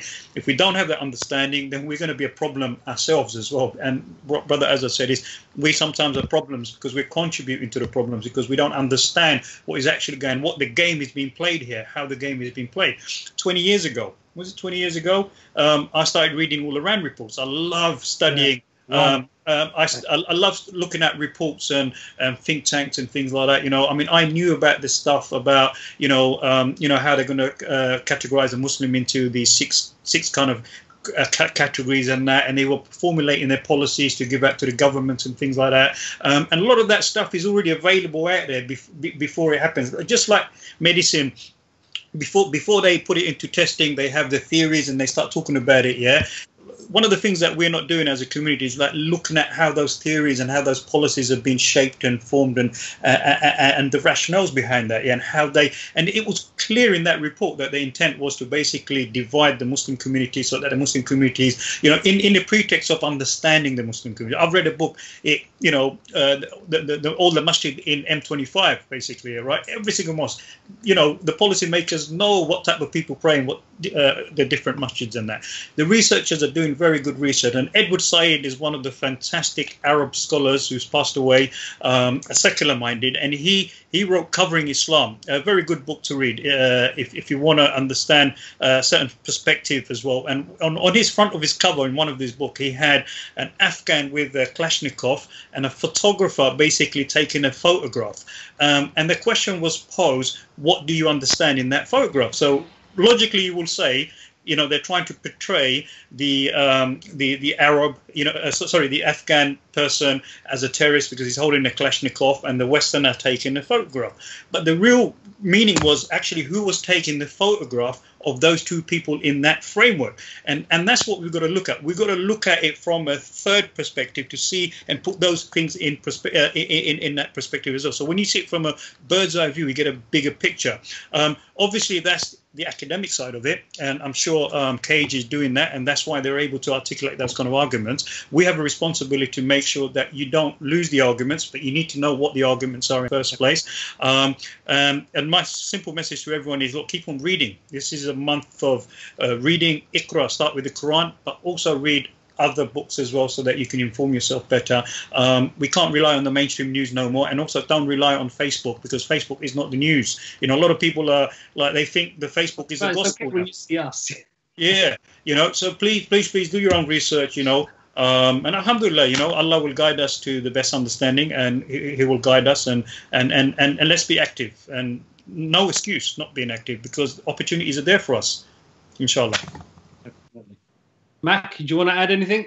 No, I think, alhamdulillah, look, today was a really, really good show. We really got it off our chests. And I think this is really important as well, because we need to sometimes express the love for this ummah and express solidarity for our brothers and sisters, and actually then reflect on how Allah has blessed us with so much security and peace of mind. And sometimes when you think of the harrowing lives that our brothers and sisters are living across the world, I work in the humanitarian sector, and I've seen firsthand how young girls, young boys, young women, young men, elderly people are suffering because of this war on terror, because of international attempts to subjugate people. And the fallout of it is that millions and millions of people are in this vicious cycle of poverty, abuse, and are just in desperation. So really the ummah needs to stand up, and I think we have to see ourselves as the solution, as the heroes, as Abdul Bhai makes reference to. We have to be the people like Khalid ibn Walid. We can't look to our shoulder, to our left, to our right for the people, for the saviors to come. It has to be us who are the first steps towards the success, inshallah. And that will only come if we're spiritually deeply rooted with our deen, both intellectually and spiritually. And so let that process start now, and may it continue after Ramadan as well, inshallah. Inshallah. I mean, sorry, Brother Azhar, just one point before you conclude. Brother Kalam mentioned before about the men and women. Okay, in one of his phrases, men and women. I just want to kind of highlight to everyone, yes, men and women, but even if you're a youth, even if you're a young person, you can still make a contribution based on your understanding. So it's not just you have to wait till you become an adult, a mature person, a professor like me with a grey hair. No, you don't have to do that. If you're young, Ali Radhallahu Anhu was a very young person when he became active as well. If you look at a lot of the Sahabas, they were very young. The youth were the pioneers of actually taking the deen forward. So when we're talking about men and women, it's everybody together. Absolutely. Abdul, you got any book recommendations you were talking about just quickly? What I will do, I'm going to send it on the thing. I'll send you a message. There's some really, really good books people could read. On my Easy Talk page. Abdul will get. I'll put that. There's loads of good books. People need to read. Believe me, we are not reading. One scholar, famous scholar, said, someone approached him and said, the Muslims are not reading. They're actually learning to read, and reading is so important. There are very, very good scholars out there who have written very, very good books. There are good policy documents as well people need to read. You don't have to wait for it to, get news from BBC or Sky News and that. Yeah, there are other sources of information you can get. Open it up and be critical. And learning how to be critical is also another art for another day. Jazakallah khair. Okay, brothers and sisters, hopefully you enjoyed the show. I'm just going to say two things. One is the end does not justify the means. Always remember that. And the second thing is Muslims are people who build and bring hope. Okay, this is what we need to do. Look at ourselves. If we're not doing things that are bringing hope to people, if we're not doing things that is building, whether it's building knowledge, whether it's building infrastructure, whether it's building empowerment, whatever it is, if we're not doing these positive things, meaning our, forward looking, if we're not doing those things, then we're doing something wrong. So please, brothers and sisters, let's try to do that. Hopefully you enjoyed the show. Sorry about the rant. Alhamdulillah. See you next Friday. Assalamu alaikum. Alaikum. Assalamu alaikum.